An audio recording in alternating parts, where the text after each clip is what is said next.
श्रीमद् भागवतम प्रथम स्कंद 12वां अध्याय और 7वें श्लोक से आगे हम लोग ने अभी तक युधिष्ठिर महाराज की महिमा के बारे में सुना। अब हम लोग जो कथा का विषय था, प्रश्न थे परीक्षित महाराज का जन्म, उनके कर्म, उनका निधन और उसके बाद उनको क्या गंतव्य प्राप्त हुआ प्रेत्य मृत्यु के बाद। ठीक है, उन सब की बातों का उत्तर सूत गोस्वामी जी दे रहे हैं और अब यहाँ से शुरू कर रहे हैं। बहुत अद्भुत बातें आपको सीखने को मिलेंगी, इसमें बने रहिए, पूरा वीडियो देखिए। ठीक। मातुर्गर्भगतो वीरः मातुर्गर्भगतो वीरः स तदा भृगुनन्दन स तदा भृगुनन्दन ददर्श पुरुषं ददर्श कश्चित् पुरुषं कश्चित् दह्यमानोऽस्त्र तेजसा दह्यमानोऽस्त्र तेजसा मातुर्गर्भगतो वीरः स तदा भृगुनन्दन मातुर्गर्भगतो वीरः स तदा भृगुनन्दन ददर्श पुरुषं कश्चित् दह्यमानोऽस्त्र तेजसा ददर्श पुरुषं कश्चित् दह्यमानोऽस्त्र तेजसा मातुर्गर्भगतो वीरः स तदा भृगुनन्दन मातुर्गर्भगतो वीरः स तदा भृगुनन्दन ददर्श पुरुषं कश्चित् दह्यमानोऽस्त्र तेजसा ददर्श पुरुषं कश्चित् दह्यमानोऽस्त्र तेजसा। क्या हो गया, मतलब मुस्कुरा रहे हैं, क्या बात है भाई? हे भृगुपुत्र शौनक, जब महान योद्धा बालक परीक्षित अपने माता उत्तरा के गर्भ में थे और अश्वत्थामा द्वारा छोड़े गए ब्रह्मास्त्र के ज्वलंत ताप से पीड़ित थे, तो उन्होंने परमेश्वर को अपनी ओर आते देखा। मातुः गर्भगतो वीरः, वीर अर्थात परीक्षित महाराज। मातुर गर्भगत, अंतर्गत सुना है आपने? अंतर्गत अंत में स्थित, गर्भगत गर्भ में स्थित। क्लियर आ गया? माता अर्थात उत्तरा, तो अपनी माता उत्तरा के गर्भ में जब वह वीर स्थित था। अब ये कुछ आपको अद्भुत नहीं लग रहा है बात? यहाँ पे 10 मास का बच्चा, एक बात क्लियर हुई कि 1-2 महीने की बात नहीं है, 10 मास का बच्चा है। आगे क्लियर हो जाएगा, 10 मास शब्द आएगा इसमें। 10 मास के बच्चे को वीर वीर शब्द से तो संबोधित नहीं करेंगे। तो एक प्रश्न आ रहा था कि परीक्षित महाराज बचपन से ही भक्त हैं। हाँ जी, तो कह रहे हैं स मतलब वो परीक्षित महाराज, तदा उस समय, भृगुनंदना अर्थात हे भृगु, भृगुओं में सर्वश्रेष्ठ, भृगु भृगुवंश को आनंद देने वाले शौनक ऋषि। ददर्श पुरुषम कश्चित, उस समय उन्होंने किसी पुरुष को देखा। अब स्वाभाविक सी बात है, किसी पुरुष का मतलब यहाँ का कोई पुरुष तो नहीं देखा, स्वाभाविक सी बात है, किसी पुरुष को देखा अर्थात यहाँ परम पुरुष भगवान को संबोधित कर रहे हैं। देख रहे क्या भाषा इस्तेमाल कर रहे हैं, इस्तेमाल शब्द नहीं, भाषा का उपयोग कर रहे हैं। किसी पुरुष को देखा, कश्चित पुरुष। अब किसी का आशय क्या है? भगवान को देखा, और कौन किसको देखेगा? कब देखा? तो कह रहे हैं दह्यमानो अस्त्र तेजसा, जब वह ब्रह्मास्त्र के तेज से, अस्त्र मतलब ब्रह्मास्त्र का से, और प्रपात वहां पे ब्रैकेट में लिखे हैं, जो अश्वत्थामा के द्वारा छोड़ा गया था, उसके द्वारा दह्यमान थे, जल रहे थे। और आप जान रहे हैं, हरे कृष्णा, तो आसन है? हाँ है वास्तव, ठीक है। तो दह्यमान अवस्था में कोई व्यक्ति किसी के रूप का आस्वादन कर सकता है? शब्द श्लोक बहुत सिंपल लग रहा है, लेकिन कितनी बातें छुपी हुई हैं। ददर्श का मतलब अच्छे से देखा, बताइए आदमी को जल रहा हो, अस्त्र के तेज से जल रहा हो, और वो कुछ देखेगा, उधर से हो रहा, ठीक है, कुछ देखेगा कि कौन सुंदर लग रहा है, कौन नहीं लग रहा है। तो आप देख सकते हैं वीर शब्द से बड़ा स्पष्ट है कि वह उस तेज को सहन करने में समर्थ थे। अब ये हो सकता है कि भगवान को देखे उसका प्रभाव समाप्त हो, लेकिन वो बाद में होता है। जलते हुए बोल रहा है, प्रेजेंट कंटिन्यूअस कह लीजिए, पास्ट कंटिन्यूअस कह लीजिए, पास्ट कंटिन्यूअस। जब वो उस प्रकार से जल रहे थे तब उन्होंने भगवान को देखा, उसके बाद भगवान कार्य करते। ऐसे प्रोसीजर तो यही था ना, पहले कुछ जल उन्होंने अनुभव करी, उसके बाद भगवान आए। कुछ अंतराल देख सकते हैं, लिखा तो ऐसा ही है यहाँ पे दह्यमान। तो वीर शब्द से अर्थ यह है कि वह उस तेज से डरे नहीं। अब हम लोग तो देखिए बड़े होकर के लद्दड़ होकर के भी आग अगर बहुत कहीं लग जाए तो बहुत डर लगता है, ठीक है ना? लगता है अब जल जाए, उसके बाद अपने आप अग्नि शांत हो जाए, हम कौन उसमें प्रवेश करने वाले हैं, और करने की जरूरत भी नहीं, डोंट ट्राई एट होम। लेकिन ब्रह्म तेज से भी वह नहीं प्रभावित हुए। बहुत अच्छा बात यहाँ पे प्रभुपाद इसको फोकस करेंगे। वीर क्यों कह रहे? छोटे बच्चे को तो, माँ के गर्भ में रहने वाले बच्चे को वीर कहा जाएगा क्या? तो कितने आश्चर्य की बात है। इसीलिए श्रील प्रभुपाद जी कहते थे कि भागवत के एक एक शब्द में गुह्य बातें छुपी हुई है ना? मुझे बड़ा इंटरेस्टिंग लगा। सिंपल सी बात है, वीर शब्द, ये हमारे वीर पीछे क्यों कोट कर रहे हैं? अन्वय देख लीजिए, स्पष्ट है अन्वय। हे भृगुनंदन अर्थात हे भृगुपुत्र शौनक, मातुर गर्भगतः, माता के गर्भ में विद्यमान, अस्त्र तेजसा दह्यमान, तथा ब्रह्मास्त्र के तेज से जलते हुए सवीर, उस महान योद्धा बालक परीक्षित ने, प्रभुपाद उसको अनुवाद ऐसे किए वर्ड मीनिंग, योद्धा, बचपन छोटा बच्चा कैसे योद्धा हो जाएगा? तदा माने उस समय, कश्चित किसी दूसरे पुरुषम दर्शा, व्यक्ति अर्थात परमेश्वर को देखा। दूसरा मतलब अपने को तो अनुभव कर ही रहे हैं, और दूसरा कौन हो सकता है? इसीलिए कोई तो उनको बोल रहा था, भगवान को उत्तरायण शब्द से कहा गया था कि उत्तरा के गर्भ में जो शयन करते हैं, ऐसा कुछ और भी है। और कुछ कोई उनको रिलेट करता है कि परीक्षित के भाई भी है, क्योंकि माँ के गर्भ में साथ में रहे ना। अभी याद नहीं आ रहा कहाँ सुने हैं ऐसा कुछ कि भगवान परीक्षित के साथ माँ के गर्भ में रहे, तो उनके भाई भी हैं, ऐसे करके सहोदर है, ऐसे करके। कहीं सुना था ये, आपने भी सुना होगा ना, कहीं सुना था, बड़ा सुंदर। आप कुछ बता रहे थे ना इस बात को, आप ही बता रहे थे, भवती इति सुश्रम, आपसे ही सुना मैंने। मुझे लगता है परम पूज्य गौर कृष्ण महाराज से सुन के आप मुझे कुछ बता रहे थे, अच्छा जो भी बात है सुना था। किस, ये सुंदर बात है कि शैली देखिए कितनी सुंदर है। कश्चित पुरुषम, अच्छा जब ये बोल रहे हैं किसी पुरुष को देखा, तो क्या शौनक ऋषि को समझ में नहीं आ रहा किसको देखा? तो इस शैली बड़ी सुंदर है। आप कहेंगे किसको देखा?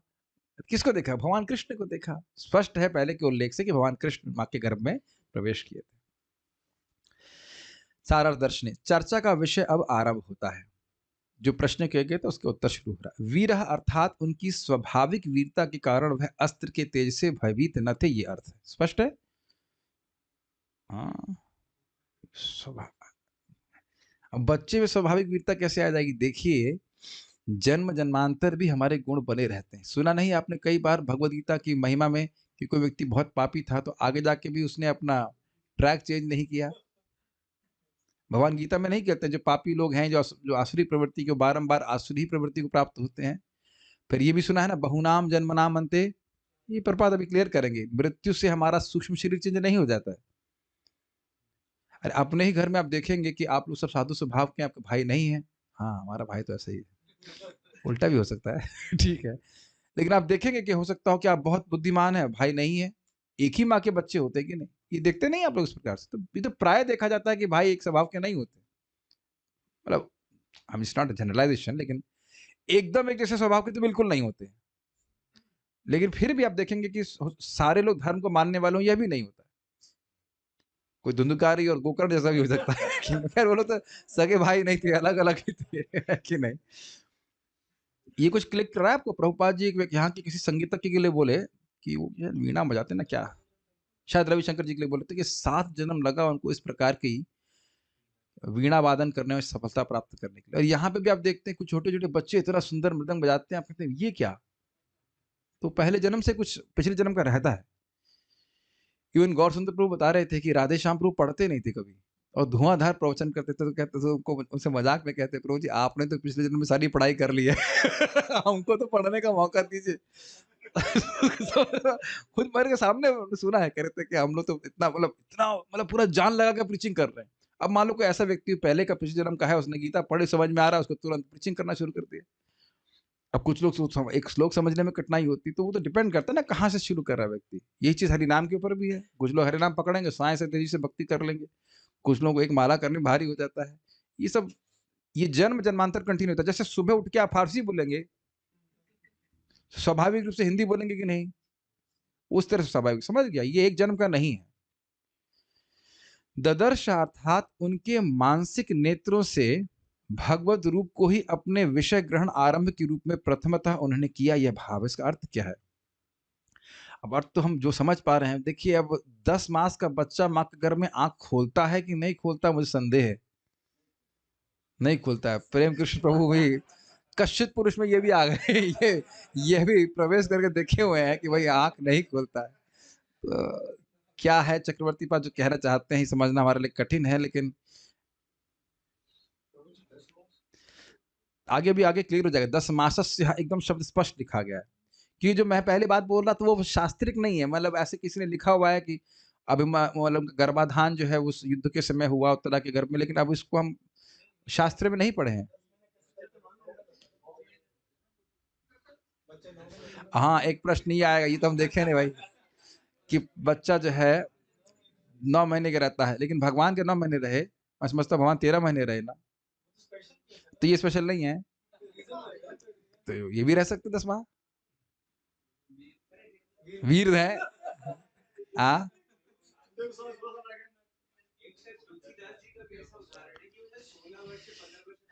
नहीं वो सुखदेव गोस्वामी, भाई सुखदेव, ये बताइए जो टीचर है 16 साल रह सकता है और स्टूडेंट 10 महीना नहीं रह सकता है ये तो नाइंसाफी है भाई। जब सुखदेव गोस्वामी है वो 16 साल माँ के घर में रह सकते हैं, टीचर तो वक्ता है, तो श्रोता जो है अगर 10 महीना रह लिया, 1 महीना एक्स्ट्रा रह लिया, तो क्या आप उस पर केस करेंगे कि 1 महीना क्यों रह गए? अब हम क्या जाने भाई, लिखा अब लिखा लिखा 10 मास से लिखा है, अब मुझसे पूछ के तो सब कुछ हो नहीं रहा है ठीक है कि नहीं?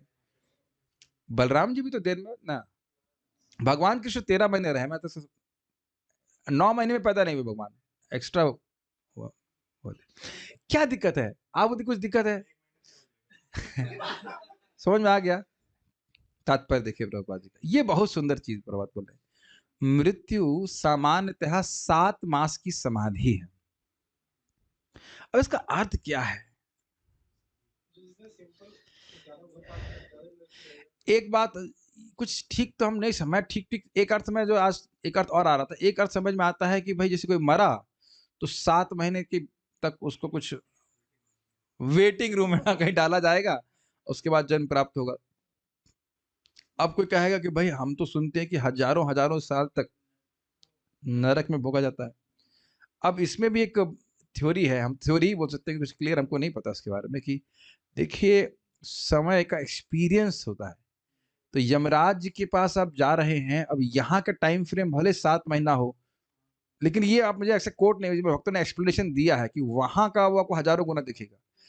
आप स्वर्ग छोड़िए, अपने स्वप्न को देखिए। आप लोगों को पता है स्वप्न हम कुछ क्षणों के लिए ही देखते हैं, लेकिन आप देखते हैं वो बहुत लंबा दिखाई पड़ता है। सबका अनुभव है, ये तो प्रूवन बात है कि सपना हमारा बहुत थोड़ी देर का होता है, उतनी देर का नहीं होता जितनी देर सोचते हो, लेकिन आपको एक्सपीरियंस क्या होता है, मैं भाग रहा हूँ और आगे नहीं पहुंच रहा हूँ, और ऐसा लगता है कि बहुत समय निकल रहा है, लेकिन एक्चुअली समय कुछ नहीं निकल रहा होता। ये आपको पता है ये बात? और ब्रह्मा जी का टाइम फ्रेम भी अलग है, तो अन्य ग्रहों में अलग टाइम फ्रेम है, उसको नकार नहीं सकते, लेकिन अनुभव 1000 साल का हो सकता है। कुछ समझ रहे हैं? ब्रह्मा जी का एक क्षण, यहाँ पे 1 साल का अनुभव है, आपको लग रहा है एक क्षण बीता खाली ब्रह्मा जी का? Make sense? 15 मिनट के लिए रुक गए थे, क्या नाम था, कुकुदमी महाराज, जो रेवती को लेके गए थे कि भाई दूल्हा ढूंढना है, 15 मिनट के लिए रुक गए थे ब्रह्मा जी के पास, तो इधर ये कितने युग बीत गए अब आप कुछ कुछ ऐसे ग्रहण कर किया जा सकता है, और उससे अधिक कुछ मैं उत्प्रेक्षा नहीं कर सकता, मुझे नहीं ज्यादा इसके बारे में पता, लेकिन यहाँ के रेफरेंस फ्रेम में 7 मास के लिए आपकी समाधि, और मतलब अचेत अवस्था कह लीजिए, उसका फिर जन्म प्राप्त हो जाना। इसमें ऐसे लिखा है 7 मास, लेकिन ये नॉर्मल है, इसमें बहुत सारी बातें उलझी हुई हैं, क्योंकि नरक भी लोग जाते हैं। अब ये कह रहे हैं याता दिन शरीर 13 दिन में, भाई ठीक बहुत सारी थ्योरी हो जाएंगी, लेकिन ऐसा लिखा है। अब अगर चलिए सिंपल बात समझे, यहाँ के हिसाब से 7 महीने के बाद दोबारा शरीर प्राप्त हो जाएगा, बस इतनी बात। अब पूछो मत प्रश्न, मैं यमराज से ना, मुझे क्या पता जो प्रभात दिखे, एक जो अंडरस्टैंडिंग मैं समझ रहा था कि भाई जन्म मिल जाता है, लेकिन माँ के गर्भ में 7 महीने तक व्यक्ति रहता है, लेकिन 7 महीने तक समाधि में नहीं रहता, 5 महीने में चेतना आ जाती है उसको, तो वो बात नहीं यहाँ पे प्रभात करना। तो मैं इसे हाईलाइट कर दिया, इसको आप रिसर्च करते रहिएगा, रिसर्च करने के बजाय ऐसे सोचिए कि भगवान के पास वापस कैसे आएंगे, ये नहीं पता, ये पता होना चाहिए। जीव अपने कर्म के अनुसार पिता के वीर्य के माध्यम से माता के गर्भ में प्रवेश करता है। लेकिन ये पिता और माता में मनुष्य धारणा मत कीजिएगा, किसी भी पिता और किसी भी माता अपने कर्मानुसार और वांछित शरीर धारण करके विकसित होता रहता है। विशिष्ट जीवों में अपने विगत कर्म के अनुसार जन्म का यह नियम है। जब वह इस समाधि से जागृत होता है तो उसे गर्भ के भीतर बंदी रहने में असुविधा का अनुभव होने लगता है और वह उससे बाहर निकलने का प्रयत्न करता है और कभी-कभी ऐसी मुक्ति के लिए सौभाग्यवश वह भगवान से प्रार्थना करता है। अब अगर इसको पकड़े तो सीधी-सीधी बात ये समझ में आती है कि जब माँ के गर्भ में होता है तब 7 महीने तक वह प्राय समाधि में रहता है। 5 महीना कहिए 7 महीना ये। लेकिन अब दिक्कत ये है कि हमेशा तो जो अगर हम समझें प्रभुपाद की बात यहाँ पे, ये प्रभुपाद जी विशेष रूप से मनुष्य जीवन के बारे में बात कर रहे हैं। क्योंकि देखिए 9 महीने का जेस्टेशन क्या बोलेंगे? क्या बोलते हैं? जेस्टेशन बोलते हैं। बायोलॉजी मेरी स्ट्रांग नहीं। वैसे माँ के गर्भ में रहना 9 महीना हर एक के लिए नहीं होता। कुत्ता और हाथी सभी का 9 महीना नहीं होता है। तो यहाँ मैं कॉन्टेक्स्ट में हम समझ रहे हैं, कॉन्टेक्स्ट में प्रभुपाद क्या कह रहे हैं? इंसान के जन्म के बारे में बात कर रहे हैं। तो ये समझ में जो आ रहा है मेरे को कि भाई वो माँ के गर्भ में रहते हैं, अचेत अवस्था में पड़े रहते हैं। 7 महीने कहीं प्रभुपाद आगे लिखा है 5 महीने 6 महीने में चेतना आती है, तब वो प्रार्थना करता है कि मैं भगवान आपकी व्यवस्था से और अपने कर्म के कारण दुखमय स्थिति में पड़ा हुआ हूँ। तो ये मुझे अब मैं बाहर आऊंगा, फिर से आईआईटी जाऊंगा फिर से ये करूंगा वो करूंगा इत्यादि इत्यादि। ये हिट नहीं करता ना बात लोगों को, कितना कष्ट भोगे हैं माँ के जन्म में, माँ के गर्भ में। एक बात मैं इससे पहले आगे बढ़ूं, ये बीच में आर्गुमेंट एक भक्त जैसे मजाक में दिए थे, बहुत सुंदर आर्गुमेंट की, उससे काउंटर आर्गुमेंट भी देना चाहेंगे। अरे याद नहीं है ना माँ के गर्भ में कितना कष्ट था? आपको याद है महाराज क्या बोले थे? देखो भाई, याद रहने मात्र से सुधर जाओगे ऐसा नहीं है। इस जगत में भी व्यक्ति बहुत से काम करता है जिससे वो दुख प्राप्त करता है और उसको याद रहता है, फिर भी सुधरता नहीं है। बहुत दूर ना जाएं, जुकाम हो जाता है या कुछ और भी चीजें होती हैं, अधिक आइसक्रीम खाने से इत्यादि करने से आइसक्रीम खाना बंद कर देता है क्या? बहुत ही हल्का उदाहरण ले रहा हूं, और बाकी तो कितने उदाहरण देख लीजिए, है कि नहीं? मेरी बात समझ में आ रही है आपको? केवल याद रहने से हम गलत कार्य नहीं करेंगे ऐसा नहीं है। मानो अगर माँ के गर्भ का कष्ट याद भी होता तो भी हम सुधरने वाले नहीं थे। सुधरता है व्यक्ति भगवान की भक्ति करके, केवल कष्ट याद करके ये नहीं सुधरता है। क्या इस जीवन में कष्ट नहीं है? कभी गए हॉस्पिटल में आप? What a depressing situation. लोग, मैं एक बार पिताजी को पीजीआई में हमारे भर्ती थे, उसमें पास में लोग चीख रहे थे, किसी को मैं शब्द नहीं उसको मैं कर लेता हूँ, गैंग्रीन फैंग्रीन क्या क्या हो जाता है, लोग चीख रहे होते हैं, लिटरली चीख रहे होते हैं आ करके, बड़ा विभत्स लगता है, बहुत भयानक लगता है। मैं मेरा तो थोड़ा हृदय वैसे भी कमजोरी है, मतलब कभी भी अस्पताल जाता हूँ तो किसी का को कुछ खून देख करके, एक बार मुझे याद भी है, बाप रे, हमारे वक्त एक्सीडेंट हो गया, उसको बचाने के लिए गए हम, उसको अस्पताल में भर्ती करा दिया तो देखा हम खुद ही बेहोश हो गए ना हमसे देखा नहीं जाता भाई खून वून, और तो रहता है, क्या कर सकते हैं। लेकिन बात यह है कि कष्ट है इस जगत में, इसीलिए सभी को चिंता इस बात की होनी चाहिए कि अब दोबारा ये अकोमोडेशन प्राप्त ना हो, एटलीस्ट प्रयास रहना चाहिए। जब महाराज परीक्षित अपनी माता के गर्भ में थे तो अश्वत्थामा द्वारा छोड़े गए ब्रह्मास्त्र का उन पर प्रहार हुआ। तो हुआ मतलब हुआ, हुआ मतलब हुआ, कोई डाउट नहीं।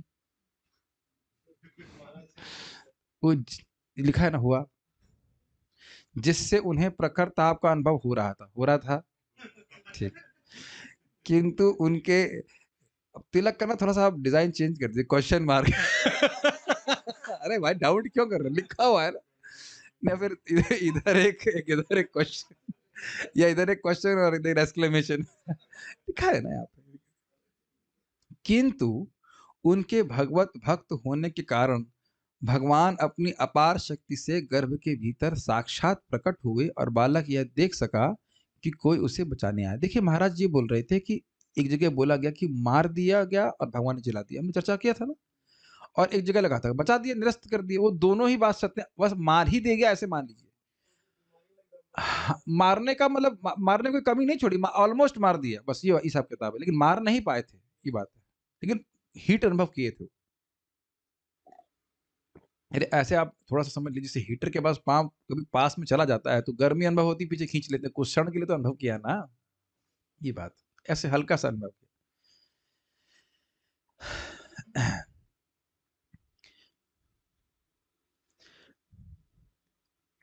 बालक यह देख सका कि कोई उसे बचाने आया है। उस असहाय अवस्था में भी बालक परीक्षित ने असह्य ताप सहन किया, क्योंकि वे स्वभाव से महान योद्धा थे। इसलिए यहाँ वीर शब्द प्रयुक्त है। छोटी सी बात आप समझिए तो एकदम समझ में आ जाएगा वीर और सहनशीलता में यहाँ पे क्या लिंक है। अब कहानी जानते हैं। कर्ण और परशुराम जी। तो कर्ण परशुराम जी का संकल्प क्या था कि मैं ब्राह्मणों के अलावा किसी को अस्त्र विद्या का ज्ञान नहीं दूंगा। और कर्ण अपने आप को कैसे प्रस्तुत की कि मैं ब्राह्मण का पुत्र हूं। कथा पता है, बड़ी इंटरेस्टिंग है। और एक बार परशुराम जी सो रहे थे और कर्ण की गोद में उनका सिर था और एक बिच्छू आया था और वो उनके क्या पाँव में से काटने लगा और लिटरली प्रवेश सा कर गया बिल्कुल। हाँ, और वह कहे कि गुरु जी की नींद टूट जाएगी तो कुछ बोले नहीं। सोचिए कितना कष्ट होगा, कितना कष्ट होगा। हमें तो आज तक बिच्छू डंक भी नहीं मारा है। कृष्ण बलराम हमको एक्सपीरियंस भी नहीं चाहिए। कोई प्रार्थना नहीं कर रहे, हमारे अंदर सामर्थ्य नहीं। 2-3 दिन का जब छूट जाएगा ऐसे करके। डंस था हमारे फार्म में, डंस होते हैं, मोटे मोटे डंस होते हैं जो मोटे वाले मच्छर, वही काट लिया तो बहुत दर्द होता है, या मधुमक्खी काट लिया दर्द होता है। सोचिए मांस के लिटरली अंदर प्रवेश कर जाए, फिर भी वे कुछ नहीं बोले। फिर जब परशुराम जी उठे तब उनको बड़ा आश्चर्य हुआ। तो कह रहे तुमने झूठ बोला, ये सहनशीलता ब्राह्मण में नहीं हो सकती है। तुम निश्चित रूप से क्षत्रिय हो इसलिए तुमने, क्योंकि मुझे झूठ बोला है। यद्यपि तुमने अच्छे शिष्य हो, सब कुछ हो, लेकिन जिस दिन तुमको अस्त्र की सबसे अधिक आवश्यकता होगी उस दिन तुम भूल जाओगे। तो मैं खाली बोल रहा था कि क्षत्रियों में क्षमता होती है, बाण लगने के बाद भी वह युद्ध करने की उनकी क्षमता होती है। अब 2-4 बाण ना लगे तो उनको युद्ध में आनंद भी नहीं आएगा। ठीक है, ये रहता है। तो ये सहज उनके पास जो है कष्ट को सहन करने की क्षमता होती है। ठीक है, इसलिए वीर कहा जा रहा है। अब कैसा भगवान का रूप था जो उन्होंने देखा, उसका वर्णन यहाँ पे हो रहा है। मेरे पीछे बोलिए। अंगुष्ट मात्र ममलम अंगुष्टमात्रममलं स्फुरत पुरट मौलिनम स्फुरत्पुरटमौलिनम् अपि व्यदर्शनम श्यामम अपि व्यदर्शनं श्यामं तडिदवाससमच्युतम तडिद्वासमच्युतम् अंगुष्ट मात्र ममलम अंगुष्टमात्रममलं स्फुरत पुरट मौलिनम स्फुरत्पुरटमौलिनम् अपि व्यदर्शनम श्यामम अपि व्यदर्शनं श्यामं तडिदवासम तडिदवाससमच्युतम। तडिद्वाससममच्युतम्। तो देखिए इजी है श्लोक। अनुवाद। वे भगवान केवल अंगूठा भर ऊंचे थे, किंतु वे थे पूर्णतः दिव्य। उनका शरीर अत्यंत सुंदर श्याम वर्ण का तथा अच्युत था, और उनका वस्त्र बिजली के समान चमचमाता पीतवर्ण का तथा उनका मुकुट देदीप्यमान सोने का था। बालक ने उन्हें इस रूप में देखा। शब्द देखिए, अंगुष्ठ मात्रम, उनकी मात्रा, उनका प्रमाण, उनका साइज अंगूठे के बराबर था। अब कहेंगे किसके अंगूठे के बराबर? तो इंसान के अंगूठे के बराबर, उत्तरा माता के अंगूठे के बराबर, जो भी आप धारणा कर लीजिए। स्वाभाविक सी बात है कि परीक्षित के अंगूठे के बराबर नहीं। परीक्षित का अंगूठा तो बहुत छोटा सा प्यारा सा। बहुत ही छोटे से होंगे नॉट परीक्षित। अच्छा ये भी सोचने वाली बात है, कितने क्यूट लगते होंगे परीक्षित महाराज, छोटे से प्यारे से गोलू मोलू। फिर भी उनको वीर कहा जा रहा है। अच्छा ये लोग, लेकिन बचपन में ये लोग कितने सुंदर लगते होंगे नहीं? अच्छा कभी हम लोग तो भीम बोलूंगा तो आपको लगेगा पहलवान, लेकिन कभी भीम छोटे रूप में सोचिए कितने प्यारे लगते होंगे। और कितना अच्छी घटना है ना कि माँ बाघ के डर से उनके हाथ से छूट गया था, ऊपर से नीचे गिरे, पर्वत टूट गया, पत्थर टूट गया, इतने शक्तिशाली। क्या तो अद्भुत भाई थे। चलिए वापस कथा में आ जाते हैं। अंगुष्ठ मात्रम, भगवान का साइज अंगूठी के समान। उसके बाद कह रहे अमलम। ये अमल क्यों कह रहे हैं? इस पे आचार्य कहते हैं कि देखिए माँ का गर्भ अपवित्र स्थान है, लेकिन यद्यपि भगवान माँ के गर्भ में हैं, लेकिन उनपे उस अपवित्रता का कोई प्रभाव नहीं, इसलिए अमलम कह रहे हैं। एक अर्थ लिए है। स्फुरत मतलब चमकदार, पुरट मौलिनम, पुरट मतलब तप्त कांचन जैसा, स्वर्ण के तपाए हुए सोने के समान उनका मौली अर्थात मुकुट चमक रहा था। मुकुट भी था। हरिपुरट सुंदर कंदीपितः सदा हृदय कंदरे स्फुरतु वह सचिनंदन। तो वहां पे भी शब्द पुरट शब्द हमने सुना था। पुरट मतलब तप्त का, तपाया हुआ सोने के समान। तो यहाँ पे ये किसका वर्णन है? भगवान के मुकुट का। मौली मतलब मुकुट। अपीव्य दर्शनम, अपीव्य मतलब अत्यंत सुंदर दर्शन था। और कैसे थे? श्याम, श्याम मतलब श्याम वर्ण के थे। तडिद, तडिद का अर्थ है विद्युत। तडित वाससम, उनके कपड़े बिजली के समान थे, अर्थात पीतांबर था जो उनके श्याम वर्ण पे अधित। ऐसा लग रहा था जैसे मेघ, काले मेघ के ऊपर विद्युत। ये तो आप कई बार सुन चुके हो। और अच्युतम, अब अच्युतम क्यों कह रहे हैं? अपने स्वभाव, अपने भक्तों पे कृपा करने के स्वभाव से वह कभी च्युत नहीं होते। देखो ना, माँ के गर्भ में जाकर भी बच्चे की रक्षा करी, ये आशा है अच्युत कहने। बहुत अच्छा है। यहाँ पे सोचने वाली बात है ना, जो कोई भगवान का भक्त है उसकी ब्रह्मास्त्र से रक्षा भगवान माँ के गर्भ में भी कर लेते हैं। वो तो प्रार्थना भी नहीं की। कहाँ लिखा है जरा बताइए, प्रार्थना की है? और ये आप थोड़ा पीछे के श्लोकों से ग्रहण कीजिए। युधिष्ठिर महाराज महान भक्त हैं, तो उनको एक महान भक्त पौत्र दिलाने का संकल्प किसका हुआ? भगवान कृष्ण का। तो जो जो संकल्प भगवान का हो गया, अब उसको कुछ नहीं था, कोई नहीं काट सकता। ये बड़ी विशेष बात है। भगवान का दर्शन प्राप्त करना कितना कठिन बात है। ब्रह्मा जी को भगवान बोले कि मेरा दर्शन प्राप्त करना, जैसे मैं तुमसे बातचीत कर रहा हूं इस प्रकार से, ये जीवन की पूर्णता है। और ये पूर्णता इनको माँ के गर्भ में प्राप्त हुई। कितने महान भक्त होंगे बताइए। एकदम कल्पना भी नहीं कर सकते ना। आप लोग नहीं सोचते हो कि हो सकता है किसी जन्म में कृष्ण का दर्शन हो? इस जन्म में सोचते हो क्या? सोचते हैं आप? I don't know.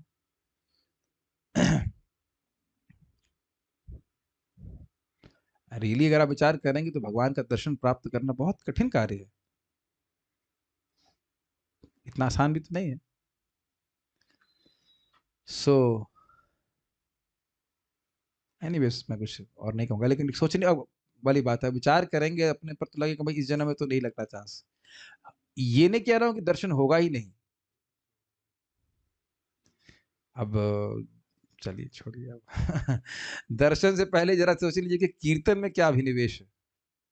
मैं आप ही को नहीं बोल रहा हूँ, मैं अपनी स्थिति को देख रहा हूँ कि अभी तो 16 माला करने के बाद खुशी होती है कि अब 24 नेक्स्ट 22 घंटे तक 16 माला, मतलब माला उठानी नहीं पड़ेगी।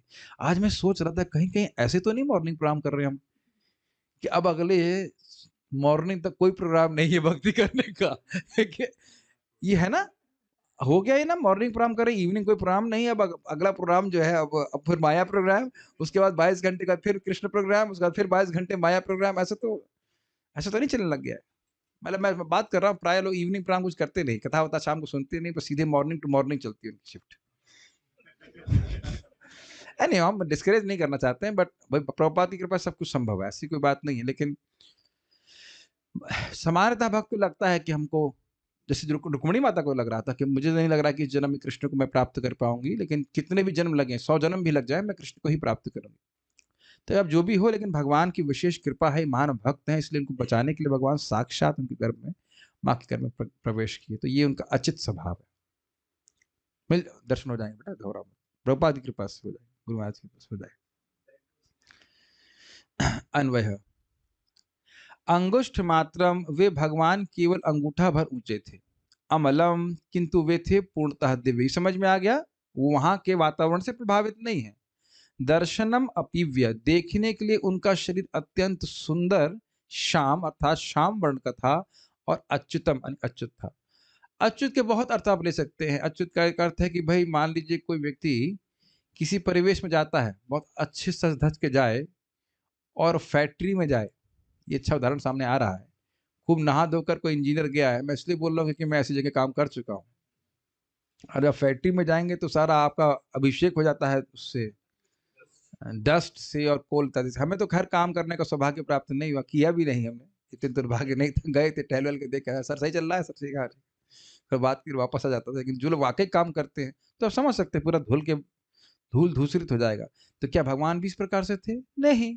अच्युतम, किसी भी स्थिति में उनकी दिव्य स्थिति से वह च्युत नहीं होती। बोल तडित वाससम, उनका वस्त्र बिजली के समान चमचमाता पीत वर्ण का था, तथा स्फुरत पुरट मौलिनम, उनका मुकुट दैदीप्यमान सोने का था। बड़ा स्पष्ट समझ में आ रहा है। अरे मैंने फोटो रखना था, लेकिन फोटो गया कहाँ? आगे चला गया क्या?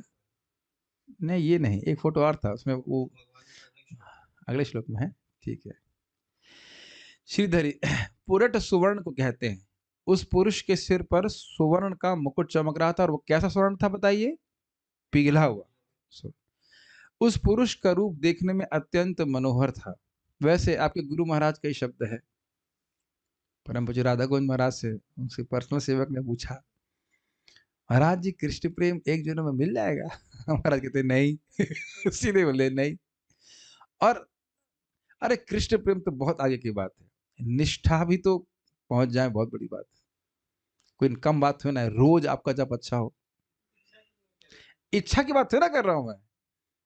इच्छा की मैंने कभी मना किया इच्छा करने के लिए? इच्छा की बात नहीं कर रहा है, एक आशा की बात कर रहा है। इस जन्म में तो नहीं हो रहा है, इस जन्म में तो नहीं, ये बात बोल रहा हूँ। कितना जन्म लगेगा पता नहीं। वैसे तो बहुत एक्साइटिंग सफर है, जो कुछ भी है, ऐसे कोई दिक्कत नहीं, लेकिन अपनी प्रगति देख करके तो लगता है कि बहुत टाइम में भी लगेगा इसे ना। महाराज से मैंने पूछा था, बोल चुका हूँ, परम पूज्य वृंदावन चंद्र महाराज से, मैं कहा महाराज ये गुणों से पार कब जाएंगे? अब पार की बात अब मत कीजिए, थोड़ी देर के लिए सस्पेंड हो जाए गुणों का प्रभाव, यही बहुत बड़ी बात है कि नहीं? प्राय तो रजोगुण तमोगुण में डूबे रहता है व्यक्ति, हम सभी है, including my self. Any how it's still very exciting Krishna consciousness. उस पुरुष का रूप देखने में अत्यंत मनोहर था। उस पुरुष के दोनों वस्त्र बिजली के समान चमक रहे थे, उनका शरीर श्याम वर्ण का था। तडित वाससम और श्यामम, हाँ बहुत अच्छा देखिए, तडित वासम और श्यामम, इन दोनों पदों के द्वारा विद्युत से युक्त मेघ की उपमा सूचित होती है। समझ में आया भाई? देखिए भगवान के रूप को कह रहे श्याम, और उनके कपड़े कह रहे हैं विद्युत जैसे। तो विद्युत और श्याम कैसा मेघ होता है ना, श्याम वर्ण का। तो कह रहे वो उपमा आपको ग्रहण करनी होगी। यद्यपि यहाँ पे उपमा बोल नहीं रहे, स्पष्टता उपमा नहीं बोलने की, जिस प्रकार से श्याम वर्ण के मेघ में विद्युत रहती है, ऐसा नहीं बोल रहे, लेकिन आपको उसे ग्रहण कर लेना होगा, ध्वनित अर्थ ले लीजिए। ये सुनाई पड़ रहा है कि ऐसा अनुभव हो रहा है कि वह भगवान की उपमा मेघ से कर रहे हैं, जो श्याम वर्ण का है, जिसमें विद्युत रूपी उनके पीले पीतांबर है, चमचमाते हुए पीतांबर। Make sense? अच्युत शब्द के द्वारा उस पुरुष को निर्विकार बतलाया गया। बहुत सारे अर्थ है। एक और बात है, देखिए माँ के गर्भ में अब कोई जाएगा तो उसे घृणा नहीं होगी, बहुत अच्छा वातावरण तो है नहीं, वहां पे कीड़े भी होते हैं, पता नहीं क्या क्या बोला जाता है, बहुत अच्छा वातावरण नहीं। तो अब ऐसी जगह में जाकर के प्रवेश करने में व्यक्ति को कुछ विकारता नहीं आ जाएगा, कुछ घृणा नहीं आएगी? बताइए, है कि नहीं? तो एक दृष्टि से यह भी कह सकते हैं, ये भी भाव हो सकता है कि भाई उनको कोई घृणा नहीं हुई। पहले देखिए प्रभुपाद बोलेंगे वह तो भगवान पहले से सभी जगह है, इसमें क्या दिक्कत है? लेकिन एक बात है कि यहाँ पे मतलब भगवान के लिए कोई कठिनाई नहीं है इस प्रकार से अपना को प्रस्तुत करने में। निर्विकार का यह इतना ही बोला कि निर्विकार है। अब निर्विकार के क्या अर्थ लेंगे? यही सब मन में विकार आता है व्यक्ति के, और क्या होता है? एक और अर्थ हम ले सकते हैं कि ब्रह्मास्त्र को देखकर भी उन्हें कोई घबराहट नहीं हुई। भाई घबराहट भी हो सकती है, वो विकार भी नहीं आया कि भाई इसका क्या करूं, खत्म कर दिया। क्रोध आया, वो अगले श्लोक में क्लियर होगा। क्रोध आया, लेकिन वो क्रोध दिव्य था, उसको क्लियर करेंगे आगे। अब सारार्थ दर्शन देखिए, बड़ी रोचक है। यद्यपि भगवान समस्त दिशाओं में विस्तृत हैं, अर्थात भगवान असीमित है, सब जगह हैं, परंतु उन्होंने अंगूठे के प्रमाण में, अंगूठे के साइज में होने की व्यवस्था मात्र इसलिए की क्योंकि वे गर्भ में स्थित हो गए थे। ये लाइन समझ में आई? बहुत इंटरेस्टिंग है। भगवान का साइज मात्र अंगूठे का नहीं है, भगवान का साइज तो कितना भी बड़ा है, वह तो देश काल पात्र के हिसाब से साइज प्रस्तुत करते हैं। शिला प्रभुपाद उसको बहुत सुंदर तरीका में समझाएंगे। इस पॉइंट को पकड़ के चलिएगा, प्रभुपाद उसको बहुत एक्सपैंड करेंगे। जहां भगवान को बड़ा होना होता है तो बड़ा हो जाते हैं, और जहां छोटा होना तो बॉक्स में भी आ जाते हैं। हाँ, अणुवाणी यान महतो महियान, ठीक है। वस्तुतः उसने उस प्रमाण मतलब उस साइज के भगवान को उस विशेष स्थान पर भगवान की अचिंत शक्ति द्वारा ही देखा, इसका कोई अन्य कारण नहीं है। ये भगवान की इच्छा थी, उन्हें दिखा। अच्छा एक और बात है, क्या जरूरी था भगवान को उनको दिखाना अपने आप को? क्यों दिखाया उसको भी अगले श्लोक में क्लियर करूंगा, अभी नहीं बताऊंगा। भगवान संकल्प मात्र से ब्रह्मास्त्र को रोक देते, वो देखिए नहीं पाते, है कि नहीं? कोई दिक्कत है? नहीं। भगवान को ये सब करने की क्या जरूरत है? अंदर प्रवेश करो, फिर उसके बाद उसको बड़ी व्यग्र होकर कैसे बचाऊं कैसे बचाऊं, बचा रहे हैं, ऐसा करने की क्या जरूरत है? वहां संकल्प मात्र से रोक देते। उससे पहले अश्वत्थामा को भी भुलवा देते मंत्र। वहां समाई तुम्हारे मंत्र याद नहीं रहा, कुछ भी कर सकते थे भगवान, लेकिन वैसा कुछ नहीं किए। तो किसी कारण विशेष से उसका हरि शब्द से क्लियर किया गया, आगे आप देखेंगे। तो भगवान उनके गर्भ, माँ के गर्भ में प्रवेश करके अपने अचिंत शक्ति से अपने स्वरूप दिखाया, क्योंकि ये भी आप नहीं कह सकते कि परीक्षित महाराज के भजन किए हैं। एटलीस्ट माँ के गर्भ में तो नहीं भजन किए ना, तो वहां क्या भजन करेगा कोई व्यक्ति? तो वहां दर्शन भगवान ने दिया। तो ये भगवान की अचिंत शक्ति है। अपने वैसे तो भगवान के भक्त हैं, तो इस कारण से दर्शन दर्शन देकर के प्रोटेक्शन किया। बिना दर्शन दिए भी प्रोटेक्शन कर सकते थे, लेकिन दर्शन देकर के प्रोटेक्शन किया। सुदर्शन को भेज देते, कुछ भी कर सकते थे भगवान।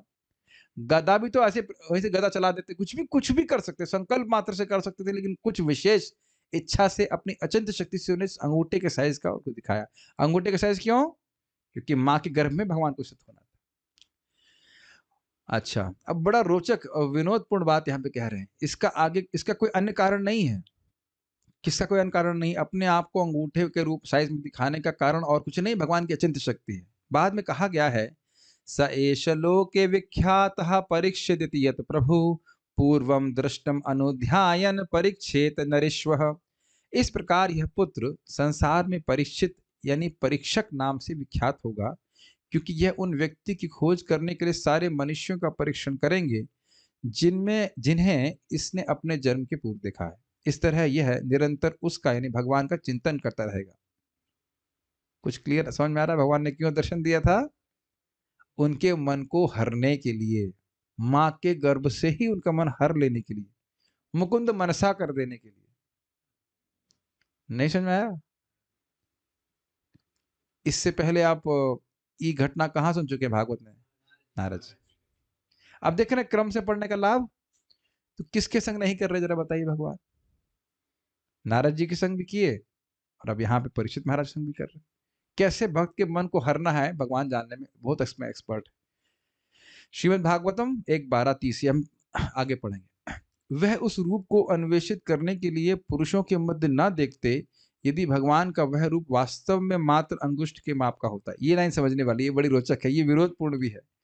अगर ये कहा जाए कि वाकई भगवान का रूप मात्र अंगूठे के साइज का है, तो ये नहीं कहा जा सकता कि पुरुषों में उसको ढूंढ रहे होते। मानो एक विनोद के लिए, मान लो किसी की पत्नी 2 फुट की है। थोड़ा बड़ा कर दिया मैंने, अंगूठे से थोड़ा बड़ा किया। मान लो 2 फुट की पत्नी है, अब उसकी शक्ल से मिलती जुलती मान लो कोई अन्य स्त्री भी हो, तो साइज तो देखेगा ना अपना वो, कि भाई मेरी पत्नी तो जो है 2 फुट की थी, ये तो कम से कम 5 फुट की, भले शक्ल मिलती हो लेकिन नहीं, ये तो वो नहीं हो सकती है। क्योंकि पत्नी का साइज वाकई 2 फुट का है, इसलिए भले शक्ल मिलती है लेकिन वो नहीं हो सकती है। इतना सुंदर, इतनी इनका जो सेंस ऑफ ह्यूमर है चक्रवर्ती बात का, वो अलग ही है। समझ में आ रहा है ना आप लोग को? तो ये खाली भगवान की अचिंत शक्ति थी कि वे अंगूठे के रूप में दिखाए। वो भी समझ रहे हैं कि भगवान का साइज केवल अंगूठे के बराबर नहीं है। समझ में आ गया? वो उस रूप को देख रहे थे, लेकिन ये नहीं सोच रहे, वो ये नहीं मान रहे हैं कि वो रूप मात्र अंगूठे के साइज का ही है। Amazing commentary. विश्वस्यनाथ रूप भक्ति वर्त में प्रदर्शनाथ, बड़ा सुंदर जो है। प्रभुपाद को और एक्सपैंड करेंगे, बड़ा इंटरेस्टिंग बात है। आगे देखते हैं। अपीव्य दर्शनम, अर्थात उसने जो रूप देखा वह सर्वाधिक सुंदर था। उन्होंने स्वर्ण मुकुट धारण किया था। मौलिनम अर्थात मुकुट, कुछ बातें कॉमन है। वह श्याम वर्ण के थे तथा विद्युत समान दैदीप्यमान वस्त्र धारण किए थे। ये बात भी श्रीधर स्वामी जी से टीका से कॉमन। अब देखिए उसको और एक्सपैंड करते हैं। यह द्योतित करता है, द्योतित का अर्थ होता है सूचित करता है, इंगित करता है कि उनका रूप विद्युत से विभूषित एक वर्षा मेघ के समान सहसा उत्तरा के गर्भ के आकाश में शिशु हाथी परीक्षित की रक्षा के लिए प्रादुर्भूत हो गया, जो ब्रह्मास्त्र की दवाग्नि से दग्ध कर दिया गया था। ये उपमा समझ में आया? छोटा बच्चा हाथी का वो मानो दवाग्नि से जल रहा हो, तो उसके ऊपर देखिए फोटो में हमने दिखाया है और उसमें बिजली भी है, एक काला मेघ आ जाए जो विद्युत से विभूषित है, बहुत सटीक पिक्चर हमको मिली, और वह उस पर बारिश करने लगे तो वह उस दावाग्नि से बच जाएगा कि नहीं। तो मतलब परीक्षित महाराज को हाथी से मतलब एक कहने की उपमा दे रहे कि मान लो एक छोटे शिशु की तरह हैं, और आकाश की उपमा किसी जा रही उत्तरा।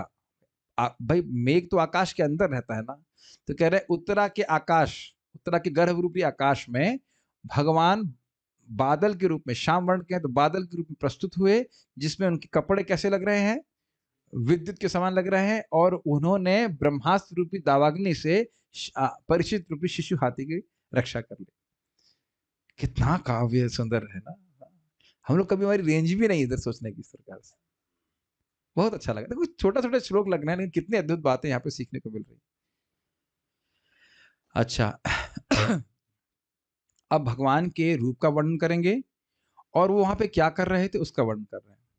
श्रीमद्दीर्घ चतुर्बाहुम श्रीमद्दीर्घ चतुर्बाहुं तप्त कांचन कुंडलम तप्त कांचन कुंडलम शतजाक्षम गदा पाणिम शतजाक्षं गदापाणिं आत्मनः सर्वतो दिशम आत्मनः सर्वतो दिशं परिभ्रमन्तम् उल्काभां परिभ्रमन्तम् उल्काम्भां भ्रामयन्तं गदामुहुः। भ्रामयन्तं गदामुहुः।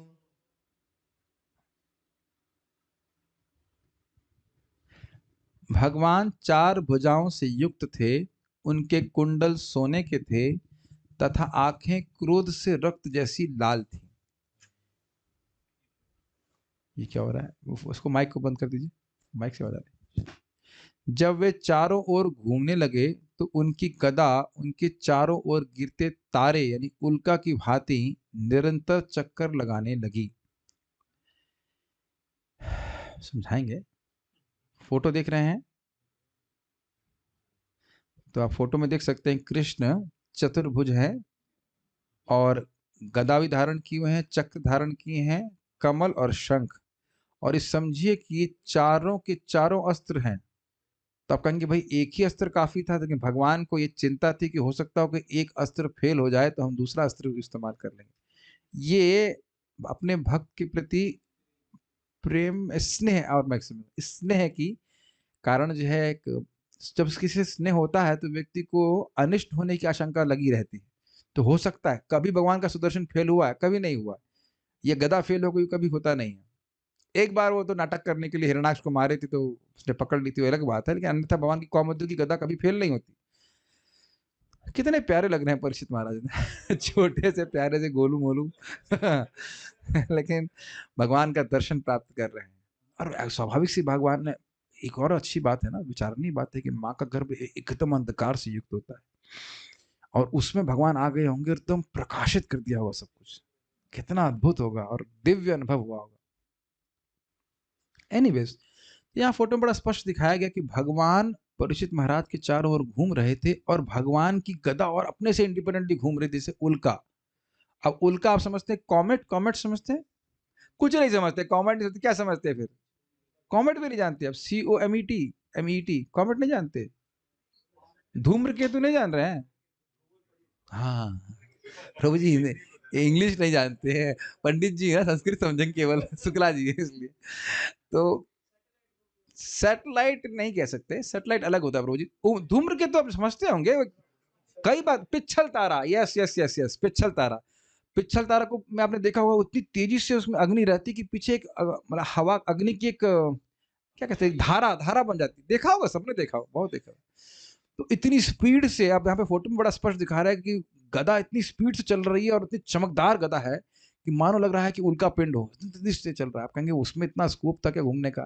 तो गदा भी छोटी सी है लेकिन प्रभाव बहुत बड़ा है। गदा भी इतनी सी होगी, छोटी सी, वटेवर, लेकिन कृष्ण बड़े क्यूट लग रहे होंगे ना, इतने साइज, लिटिल कृष्ण इतना छोटे साइज का। एनीवेज, अब जरा शब्दों को देखिए। श्रीमद अर्थात अत्यंत सुंदर, और दीर्घ मतलब क्या होता है? लंबी। दीर्घ चतुर्बाहु, भगवान की चार लंबी भुजाएं थी। लंबी का अर्थ होता है घुटने तक। आप लोग चाहे तो बाद में खड़े होकर देख लीजिएगा, कि क्या हमारे जो हाथ हैं वो हमारे घुटने तक जाते हैं कि नहीं। जब बैठ जाते हैं बड़े तो जाते हैं नहीं नहीं नहीं, खड़े की बात कर रहे हैं। खड़े होने के बाद और बिना एक तरफ झुके अगर आपके घुटने तक हाथ जा रहे हैं तो आप एक दिव्य पुरुष है। लेकिन भूल जाइए ऐसा नहीं है। खड़े होने की जरूरत नहीं, आराम से बैठे रहिए, बाद में चेक कर लेना। तो भगवान का ऐसा गुण है। श्रीमद दीर्घ चतुर्बाहु समझ गए, सुंदर लंबे 4 बाहु थे। तप्त कांचन कुंडलम बड़ा स्पष्ट है, उनके भगवान कृष्ण के कुंडल तपे हुए सोने के रंग के थे। अभी तो सोने के ही थे, ऐसा नहीं कि आर्टिफिशियल सोना पहना हो। ये भी है। वैसे देखा ये दोनों अलग लगते हैं। मैंने एक दो बार देखा आर्टिफिशियल सोना, it doesn't actually look like. अब देखिए, शतज अक्षम, शतज प्लस अक्षम तो शताक्षम।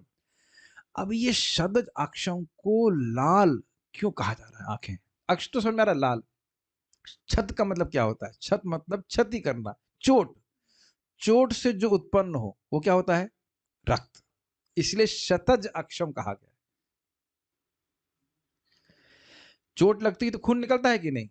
क्षत्रिय मतलब क्या? तो जो चोट पहुंचाकर रक्षा करे, ये सुना होगा, क्षत्रिय जो चोट पहुंचा करके रक्षा करे। भाई कोई समझते हैं इसका अर्थ? तो शतज का अर्थ समझ रहे हैं, जो चोट लगने से उत्पन्न होता है। क्या उत्पन्न होता है? रक्त उत्पन्न होता है। तो वैसी आंखें, मतलब भगवान की आंखें लाल। आज आप एक बात सोचिए, उधर जब अश्वत्थामा को दंड दिए जाना था तब भगवान की आंखें लाल नहीं थी,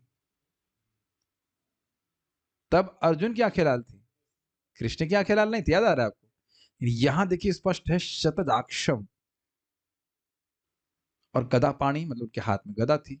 तो क्यों भगवान इस प्रकार से क्रोधित हुए? तो देखिए, पहली बात ये समझनी होगी कि भगवान रजगुण से क्रोधित नहीं होते, रजगुण तमगुण से प्रभावित नहीं। यह भी भगवान कृष्ण का एक अनुभव है। अनुभव समझते हैं? भगवान का अपने भक्त के प्रति प्रेम है, उसके कारण से कुछ शरीर में उनके कुछ विकार कुछ प्रस्तुत हो रहा है। यह दिव्य स्थिति है, यह कोई रजगुण तमगुण से प्रभावित स्थिति नहीं है। तो इसलिए यह मत सोचिएगा कि भगवान में क्रोध आ रहा तो वह विकारी हो गए। विकार नहीं आया।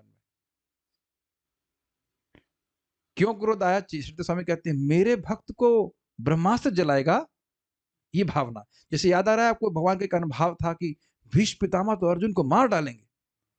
याद आ रहा है? हम वहां डिटेल में पढ़े थे। और इस आवेश में आकर के वो जा रहे हैं उनको मारने के लिए। उनको अब अपने व्रत की चिंता नहीं कि मुझे क्या बोला जाएगा। और आपको याद हो कि भगवान इस अनुभव में पूरे पृथ्वी का भार लेकर के चल रहे थे।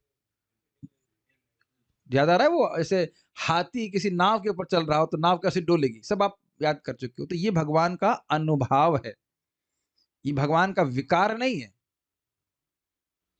ठीक है? विकार हमसे बाहर से किसी वस्तु से आने से माना जाएगा। जैसे दूध में नींबू डाल दिया तो नींबू दूध से अलग है, तो इसलिए विकार कहा जाएगा। लेकिन भगवान का अनुभव तो भगवान की स्वरूप शक्ति से ही सब कुछ प्रकट हो रहा है ना, प्रेम के कारण है। भगवान का भक्त वात्सल्य है कि नहीं? अच्युत शब्द से द्योतित हुआ था, सूचित हुआ था। तो ये कह रहे हैं कि मैं गदा लेके खड़ा हूं और ये ब्रह्मास्त्र मेरे भक्त को जलाएगा। इस प्रकार से भगवान क्रोधित हो रहे हैं। ये बात। आत्मनः सर्वतो दिशम, और वह स्वयं हर दिशा में देख रहे थे। कहीं इधर से तो नहीं अटैक कर देगा, कहीं उधर से तो नहीं कर देगा, ऐसे नहीं। यह भी आप देख सकते हो कि जब कभी यहाँ भी कोई अटैक कहीं होने वाला होता है, मान लो एक जगह निरस्त हो गया है, फिर भी आशा रहती है, संभावना रहती कहीं और से भी हो जाए। अब आप कहेंगे भगवान तो सर्वज्ञ हैं, लेकिन देखिए ये भगवान सर्वज्ञ सब कुछ है, मान लिए जब जान भी लिए कि को निरस्त कर दिया, लेकिन फिर भी चिंता कहीं कहीं और तो नहीं आ जाएगा ऐसे करके। ये सब भगवान के भक्त वात्सल्य को सूचित कर रहा है। और क्या कह रहे हैं? परिभ्रमतम, परिभ्रमंतम मतलब वह चारों तरफ भ्रमण कर रही थी। उल्काभाम मतलब उल्का के समान।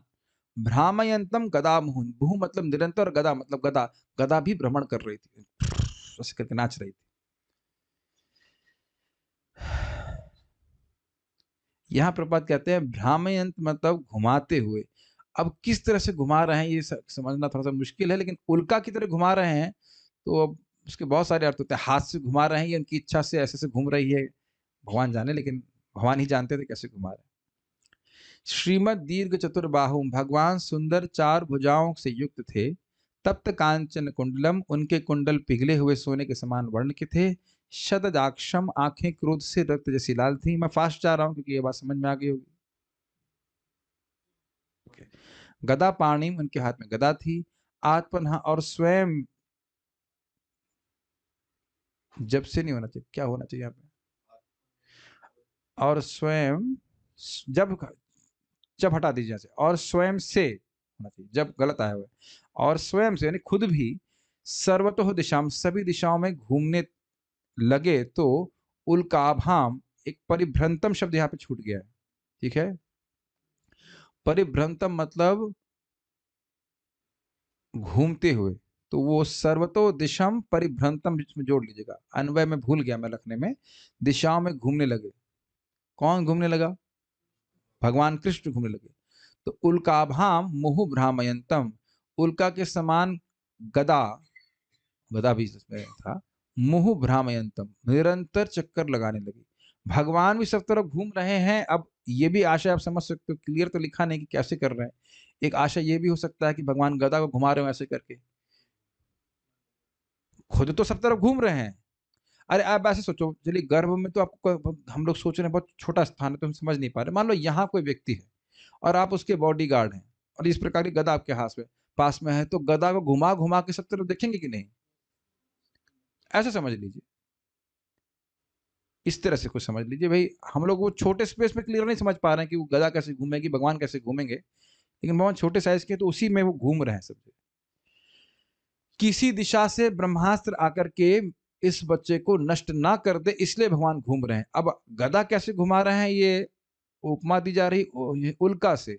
अब ये भी हो सकता है कि भगवान की बिना हाथ लगाए भगवान की गदा जो है वो घूम रही है, लेकिन गदा पाणी शब्द इस्तेमाल तो कर रहे हैं, इसका अर्थ यही कि हाथ में गदा है और उसको भगवान घुमा रहे हैं। देखिए हो सकता है कि मेरा थॉट प्रोसेस गलत हो, लेकिन विषय सही है। अभी क्या हुआ होगा वस्तुतः तो भगवान ही जानते हैं कि नहीं, इसको शब्दों में कैसे वर्णन पूरा किया जाए, कैसे उल्का के समान घूम रही है, यहाँ फोटो बनाई गई है कि उससे तो ऐसा लग रहा है कि भगवान गदा को पकड़े नहीं है। लेकिन ये भी समझ लीजिए कि इस जगत में भी आप देखे होंगे, एक फायर ब्रांड होता है, फायर ब्रांड समझते हैं, अग्नि का कुछ हल्का सा पुंज होता है, उसको रस्सी से बांध लेता है और बच्चा घुमाता है तो वो भी उल्का जैसा लगता है, लेकिन उसका धागा बंधा रहता है हाथ से। तो भगवान कैसे किए हम क्या कह सकते हैं। श्रीधर स्वामी जी का, उस पुरुष के कानों के दोनों कुंडल तपाए गए स्वर्ण के समान चमक रहे थे। क्रोध के कारण उस पुरुष की आंखें लाल हो गई थीं। उसको इस बात का क्रोध था कि मेरे भक्त को भी ये ब्रह्मास्त्र पीड़ित कर रहा है, इसकी इतनी मजाल, ऐसे कहा जाए तो। ये जगत में देखा जाता है कि नहीं, कोई बड़ा व्यक्ति हो और कोई गुंडा उसके आश्रय में हो, पुलिस वाला कोई एसपी हो, उसको भी उसको मतलब कुछ डांट दे, तो भी वो व्यक्ति कहता है अच्छा हमारे व्यक्ति को बोल रहा है। हम्म, तुमने हाथ कैसे लगाया, चाय क्यों नहीं पिलाया इसको। और आप देख सकते हैं कि यमराज भी भगवान से अपने ही ऑफिस से क्षमा मांगे कि हमने भगवान के एक भक्त अजामिल जी महाराज के गले में यमपाश बांध दिया। अब मैं थोड़ा सा विनोद इसलिए कर रहा हूँ कि उस टाइम तो भक्ति नहीं कर रहे थे, आगे तो भगवान के पास चले गए, तो अजामिल जी महाराज कहना ठीक है, लेकिन उस समय तो गलत कार्य कर रहे थे, फिर भी भगवान ने अपनी जेड ग्रेड की सिक्योरिटी भेज दी, अपने ही अपने दूत भेज दिए वैकुंठ से, बताइए। ठीक है, तो आप ये देख सकते हैं कि भक्तों को दुख देने वाले पर भगवान क्रोध करते हैं। खाली यही सोच रहा हूँ कि क्या ब्रह्मा जी भी क्रोध कर रहे थे, लेकिन मैं समझ में ब्रह्मा जी की क्या दिक्कत है, ब्रह्मा जी तो कोई दिक्कत नहीं, उनका अस्त्र दुरुपयोग कर रहा है तो क्या दिक्कत है। पर यहाँ लोग टेररिस्ट लोग AK-47 का उपयोग कर रहे हैं गलत तरह से, तो कंपनी को थोड़ा स्वीकार किया जाता है, अब उसका उपयोग करने के लिए कंपनी वाला का तो कोई दोष नहीं है। लेकिन इतनी बात समझ में आ रही कि गलत व्यक्ति के हाथ में इतनी बड़ी पावर आ जाए तो कैसे दुरुपयोग होता है। फिर से याद आ रही बात, power corrupts and absolute power corrupts absolutely. ब्रह्मास्त्र आ गया तो छोटे बच्चे पर चलाने में संकोच नहीं, शर्म नहीं आ रही है, वही माँ के गर्भ के ऊपर, स्त्री के ऊपर चला रहे हैं, बताइए कहाँ गई। हाँ वो गर्भवती स्त्री, बताइए क्या उनकी वीरता है, थू थू करेगी दुनिया, बताइए, सोच ही नहीं रहा है कोई। तात्पर्य एनीवेज, ब्रह्म संहिता में कहा गया है कि परम ईश्वर गोविंद अपने एक पूर्ण अंश से ब्रह्मांड मंडल में प्रवेश करते हैं और वे अपने आप परमात्मा रूप में न केवल प्रत्येक जीव के हृदय में अपितु भौतिक तत्वों के प्रत्येक परमाणु में प्रवेश कर जाते हैं। कोई श्लोक कोट करेगा? अंडांतरस्थ परमाणु चयांतरस्थम गोविंदमादि पुरुषम तमहम भजा। ऐसे स्टूडेंट तो कितना बढ़िया है, कुछ समझाने के लिए बस एक श्लोक कोट कर दिया, हाँ प्रभु समझ आ गया, आगे बढ़िए, बहुत तेज स्पीड हो जाएगी ना। सबको समझ में आ गया? अंडांतरस्थम, इस ब्रह्मांड के अंदर भगवान है गर्भोदक विष्णु के रूप में। अंडांतरस्थम परमाणु चयांतरस्थम, और परमाणु के अंदर भी भगवान है क्षीरोदक विष्णु के रूप में। गोलोक एव निवसति अखिलात्म भूत, ये ना उसके बाद नहीं क्या है, एको पर अस्तु कुछ भी, अरे ये वाला शुरुआत क्या है? अंडांतरस्त परमाणु चयांतरस्तम गोविंदमादि, तो सेकंड थर्ड लाइन है, फर्स्ट लाइन क्या है? एकोप्य जगदंड कोटि जगदंड, है नहीं? समझ में आ गया, भाव आ गया, उतना याद नहीं किया उसको। एकोप्यसौ रचयितुं जगदंड कोटि कोटिषु वशेषु वसुधादि विभूति भिन्नम तद ब्रह्म निष्कलमनंतमशेष भूतम गोविंदमादि पुरुषम तमहम भजामि। Thank you for quoting wrongly. मैं कंफ्यूज हो गया कि एकोप्यस तो इसमें नहीं था, अंडांतरस्तम इसमें है एकोप्य।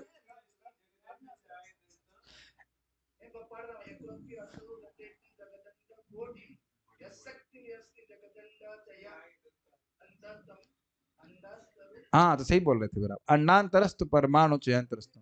हाँ कोई बात, मैं भी गलत हो सकता हूँ, मुझे एकदम से श्लोक सारे याद नहीं है, हम ब्रह्मा नहीं है। तो अपनी सभ्यता को भूलने का हम दोष हम पर नहीं लगेगा, इसका अभ्यास हमने नहीं किया, गलती हो गई, कोई बात नहीं। पर भाव ये है कि भगवान परमाणु में ही प्रवेश कर सकते हैं, तो जूम में तो प्रवेश कर ही जाते हैं। दर्शन भगवान का आप जूम के माध्यम से कर सकते हैं। वैसे एक बात तो है, मैं भक्तों से बोल रहा था कि जो लोग कार्तिक में, उनको एक नुकसान जरूर हुआ, नुकसान कि ठाकुर जी के दर्शन नहीं हुए। अब आइए आप और कृष्ण बलराम के बीच में कोई नहीं है। सब छुट्टे, सब सो रहे हैं, उन सबको माया सुला देती है, एकदम बढ़िया दर्शन होता है। You come and enjoy real nice दर्शन, is it not? Then you will see how it is really nice. Kartik का मतलब ऑफर और दर्शन ऐसा हो जैसा अभी हो रहा है, कितना आनंद आए ना, लेकिन ऐसा संभव नहीं है। किसी ना किसी तरह से मैं लोगों को ऑफर देते रहता हूँ, आ जाओ Vrindavan. Anyways, okay will go head. इस प्रकार भगवान अपनी अचिंत शक्ति से सर्वव्यापी हैं और इस तरह वह अपने प्रिय भक्त महाराज परीक्षित की रक्षा करने के लिए उत्तरा के गर्भ में प्रवेश हुए और उसमें कोई कठिनाई नहीं। प्रभुपाद इस बात को समझा रहे हैं कि जो भगवान हर जगह हैं, अब उनके लिए कहना कि उत्तरा के गर्भ में प्रवेश किए, ये कौन सी बड़ी कठिन बात? तो हैं पहले से, तो वहां प्रकट हो गए, वैसे के लिए। भगवत गीता में 9.31 में भगवान हर एक को आश्वस्त करते हैं कि उनके भक्तों का कभी भी विनाश नहीं होता। क्या श्लोक है?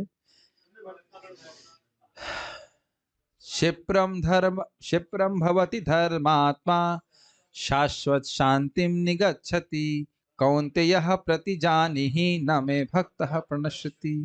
कोई भी भगवान के भक्त को नहीं मार सकता, क्योंकि भगवान उसकी रक्षा करते हैं, और भगवान जिसे मारना चाहते हैं उसे कोई भी बचा नहीं सकता। अब तो आप समझ रहे हैं कि क्या बातें आ रही हैं, कि भाई हम भी देखते हैं कि यहाँ भक्तों पे अत्याचार हो जाता है और भक्त मर जाते हैं, बीच में घटना आई भी थी। तब क्या यही कह सकते हैं कि भगवान उस समय उनको नहीं बचाना चाहते हैं। अब क्यों नहीं बचाना चाहते हैं भगवान जाने, मैं शरीर की बात कर रहा हूँ।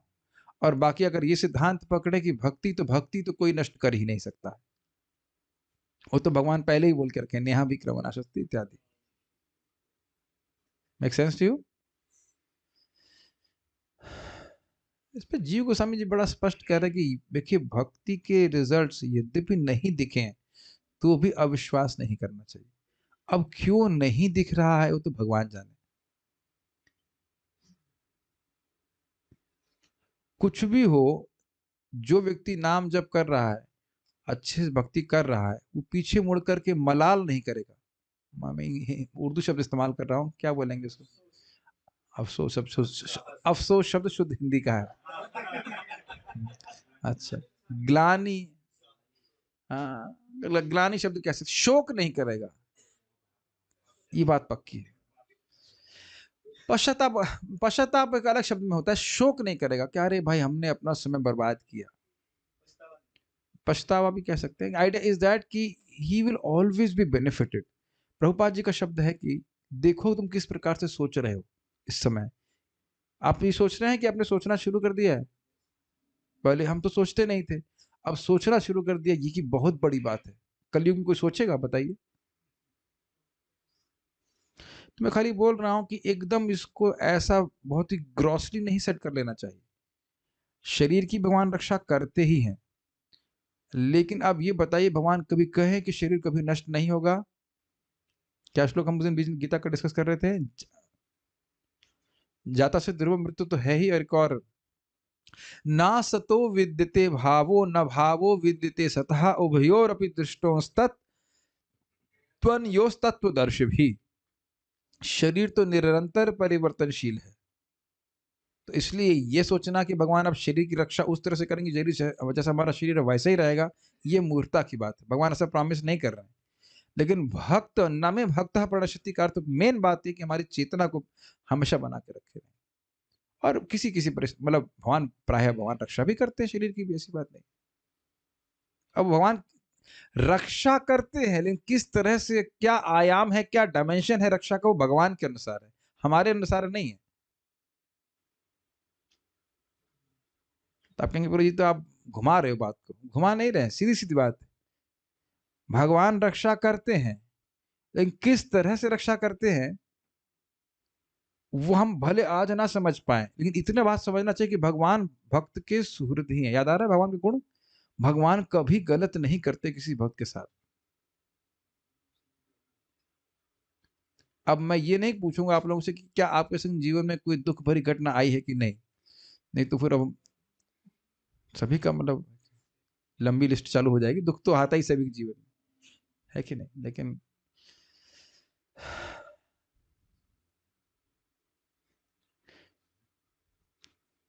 मानो आपके जीवन में बहुत पाप भी रहा हो, जो कुछ भी हुआ हो जीवन में, इतनी बात समझ में आती है कि इतना होने के बाद भी भगवान हमको भक्ति में लेके आए हैं, तो उसका मतलब ये हमको हमको क्या कहते हैं, रिजेक्ट कभी नहीं करेंगे।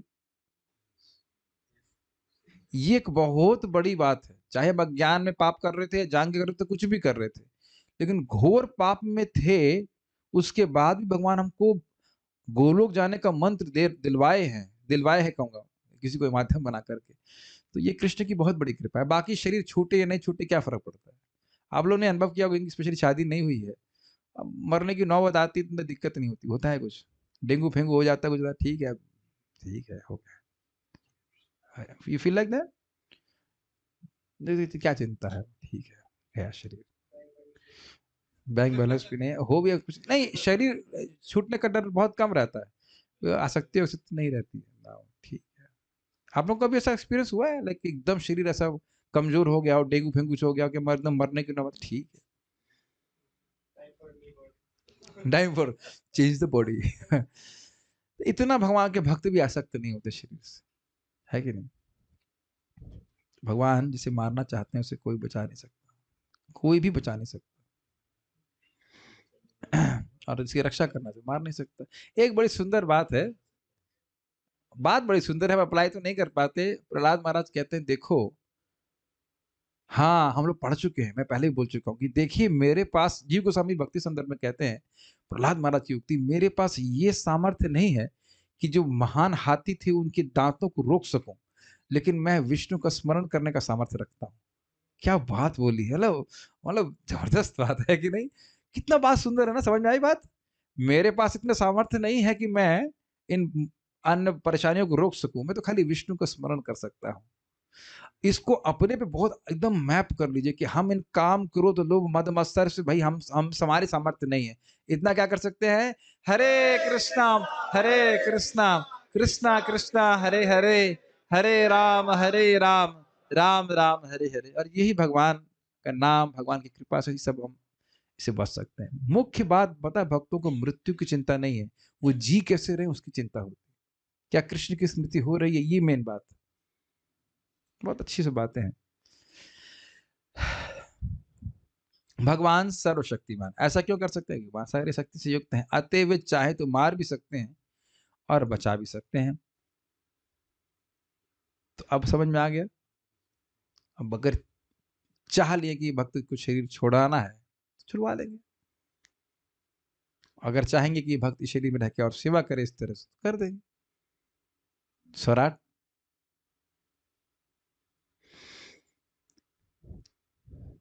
वे उस विषम परिस्थिति में उत्तरा के गर्भ में भी, अच्छा चलिए एक मिनट छोड़िए, इससे पहले मुझे अभी लग रहा है कि क्लियर नहीं हुआ है। परीक्षित महाराज को यहाँ बचाए और परीक्षित महाराज को मरवाया कौन? ये बता दीजिए आप। अब क्लियर समझ में आ गया? जो लोग बोल रहे हैं ना कि बांग्लादेश के भक्तों को कौन करवा दिया, ये सब करवा दिया, कि भगवान वहां पे नहीं प्रकट हो सकते, बिल्कुल प्रकट हो सकते थे। ये बताइए कि जो गर्भ में भगवान रक्षा कर सकते हैं, वो श्रृंगी ऋषि के शाप से नहीं बचा सकते हैं? नहीं बचा रहे हैं, क्यों? उसके पीछे कुछ प्रयोजन है। वो प्रयोजन आगे समझ में आया, लेकिन हम लोग को तो तुरंत समझ में नहीं आएगा, उसकी वजह से तो यहाँ पे क्लियर आगे बात बताई जाएगी। तो अब आपके जीवन में क्या घटित हो रहा है वो तुरंत नहीं समझ में आएगा। भगवान बन जाएंगे आप? भगवान है क्या? इस पे एक बहुत सुंदर बात बोली जाती है भक्तों के द्वारा, बड़ा सुंदर बात है कि भक्त, इंग्लिश में बोलूंगा पहले, a devotee may not be able to understand the will of the Lord, but he accepts the will of the Lord. बहुत अच्छी बात लगती है। भगवान की क्या इच्छा है वो नहीं समझ पा रहा है, लेकिन भगवान की इच्छा को स्वीकार करता है। भाई कुछ तो भगवान हमारा गलत तो कर नहीं सकते, हम हरे कृष्ण मंत्र कर रहे हैं, गलत क्यों करेंगे बताइए? भगवान कुछ प्रयोजन लगे कर रहे हैं, हम समझ नहीं पा रहे।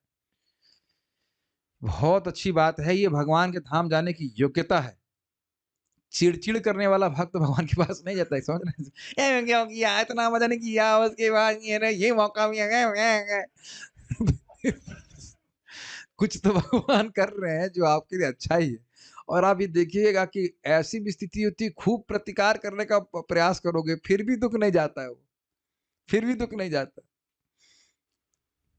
ठीक है, ये काफी इंटरेस्टिंग चीज है। आप भी मदद करो लेकिन नहीं जाता है दुख उससे, उसका भगवान को चाहते हैं उसको उस तरह से दुख प्राप्त हो। तो आप ये देख सकते हैं परीक्षित महाराज को बचाए भी शरीर से, क्योंकि आगे उनसे इस प्रकार से राज्य कराना था, और मरवाए भी भगवान क्योंकि भागवत प्रकाशित कराने थे। क्लियर?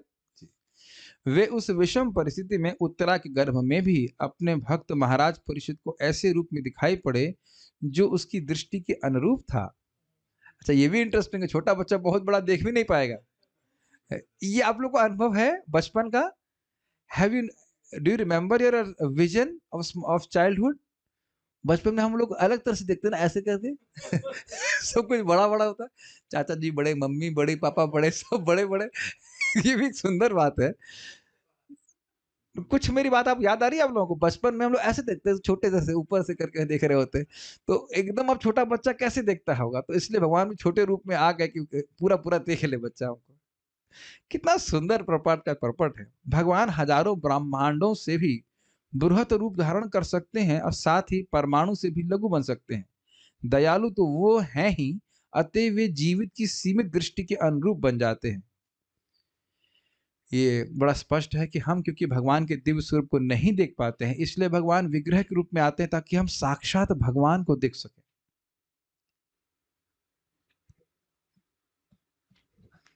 ठीक है, एक व्यक्ति बोला प्रभुपाद जी को, भगवान तो सब कुछ खा सकते हैं, तो ये वेजिटेबल देने की क्या जरूरत है? तो भगवान प्रभुपाद ने कहा, हाँ वो सब कुछ खा सकते हैं और तुमको भी खा सकते हैं, तुमको भी खा जाएंगे, लेकिन जो बोल रहे हैं कि ये दो खाने के लिए, तो वह दो खाने के लिए। भगवान तो सब कुछ खा ही जाते हैं, प्रलय में सब कुछ अंदर ले लेते हैं, अंदर तुमको भी खा जाएंगे फिर। तो ये सब धोखेबाज लोग होते हैं जो भगवान के अनुरूप सेवा नहीं करना चाहते। वे असीम है, असीमित है, वे हमारी किसी गणना की परिधि से सीमित नहीं है। Whatever you measure, Krishna beyond that. वे हम जितना सोच सकते हैं उससे भी अधिक विशाल और हमारी चिंतन शक्ति से भी अधिक लघु बन सकते हैं। एक इंटरेस्टिंग बात है, पता है हमारी ना क्षमता असीमित को, मतलब बहुत अधिक बड़ी वस्तु को और बहुत अधिक छोटी वस्तु को देखने में कम पड़ जाती है। ये पता है आपको बात?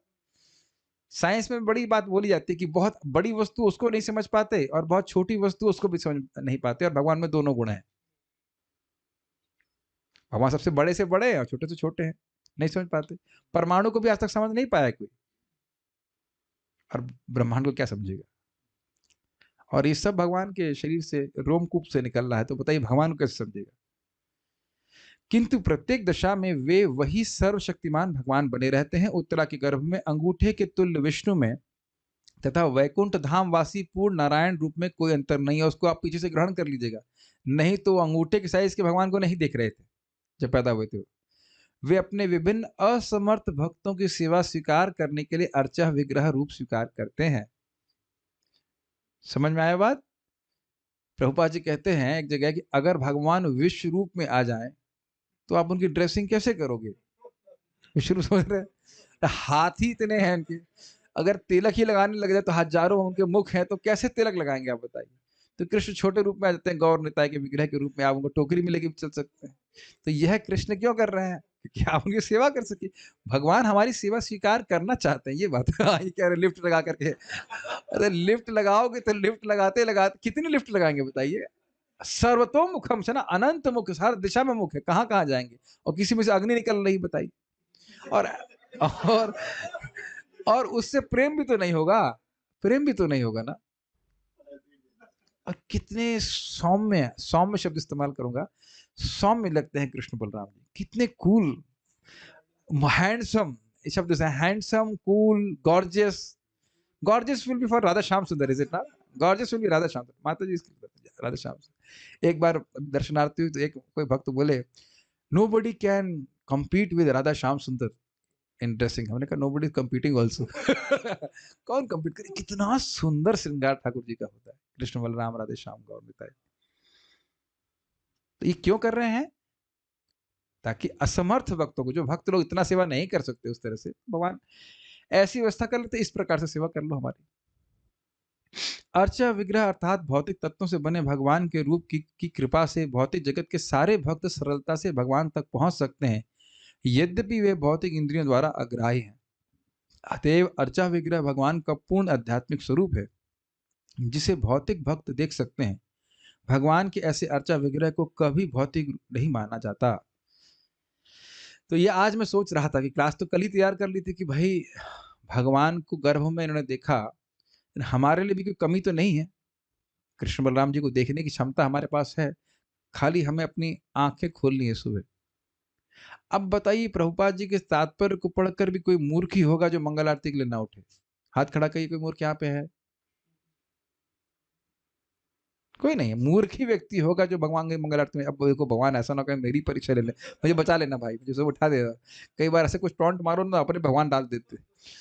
एक बार हमारे आओ ठीक है, लेकिन चाहते नहीं कि छूटे। आज मैं था, बस ऐसे जीवन निकल जाए, सुबह भगवान का दर्शन, फिर जब क्लास, फिर थोड़ा सा पढ़ाई करेंगे, फिर थोड़ा रेस्ट करेंगे, फिर उसके बाद फिर क्लास, फिर कीर्तन, कीर्तन फिर क्लास, फिर जब, फिर रेस्ट, नो अदर प्रोग्राम। ऐसा करते कर ऑब्वियसली फिर प्रसाद तो राग भक्ति में आ गया ना, उसके लिए तो नियम से ना करना, उसके लिए तो वो तो रागन होगा, वो तो उसके लिए केवल शास्त्र की आज्ञा से थोड़ा जा रहे हैं। केवल शास्त्र की आज्ञा से कृष्ण हॉल में थोड़ा जा रहे हैं, बताइए। केवल शास्त्र की आज्ञा से जा रहे हैं, शास्त्र की आज्ञा है लेकिन केवल शास्त्र की आज्ञा नहीं है, कुछ अपना भी आसक्ति भी है इसमें। तो वो भी है। बहुत अच्छा जीवन है जितना, कम से कम 50-60 साल तो जाए भगवान किसी। 50 तो मेरे पास भी नहीं है, 39 40 30 साल, 30 साल मैक्सिमम, 30-35 साल बहुत नहीं है। गुरु जी कह रहे फिर हम आपको लेके चलेंगे। वैसे मेरे भाग्य में ऐसे लिखा है कि सेवा नहीं लेनी पड़ेगी, तो मोस्ट प्रॉब्ली नहीं लेनी पड़ेगी। चलते चलते चलते चलते चल देंगे। बहुत विश्वास होता है मुझे कि भगवान, ये तो बहुत विश्वास होता है कि इतनी गलतियों के बाद भी भगवान हमको रक्षा कर रहे हैं। हम नहीं, मेरी को सेवा में लगाए हैं, बहुत कृपालु है भगवान, तो अन्य को जरूर मौका देंगे। मैं ऐसा करता, जब मेरे को जब मुझको मौका दे रहे हैं, दे ही रहे हैं, सहन कर रहे हैं, तो अन्य को जरूर सहन करेंगे।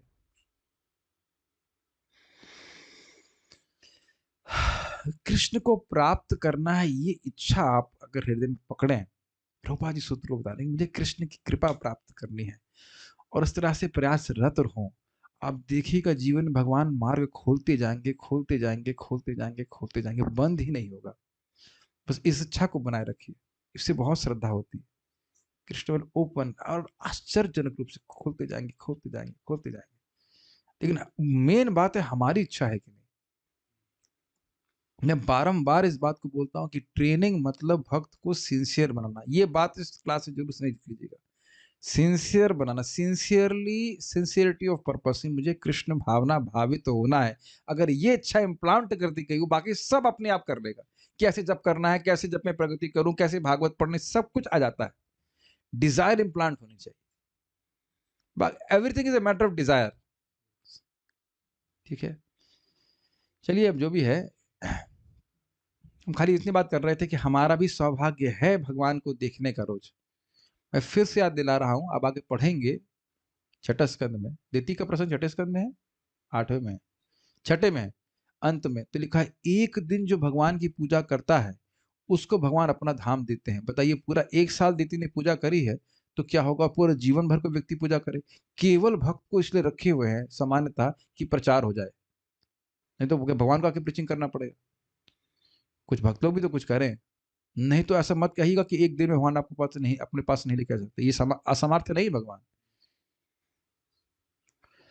यद्यपि बद्ध जीवों के लिए पदार्थ तथा आत्मा में काफी अंतर होता है, किंतु भगवान के लिए पदार्थ तथा आत्मा में कोई अंतर नहीं होता है। वो तो उनकी ही शक्ति है।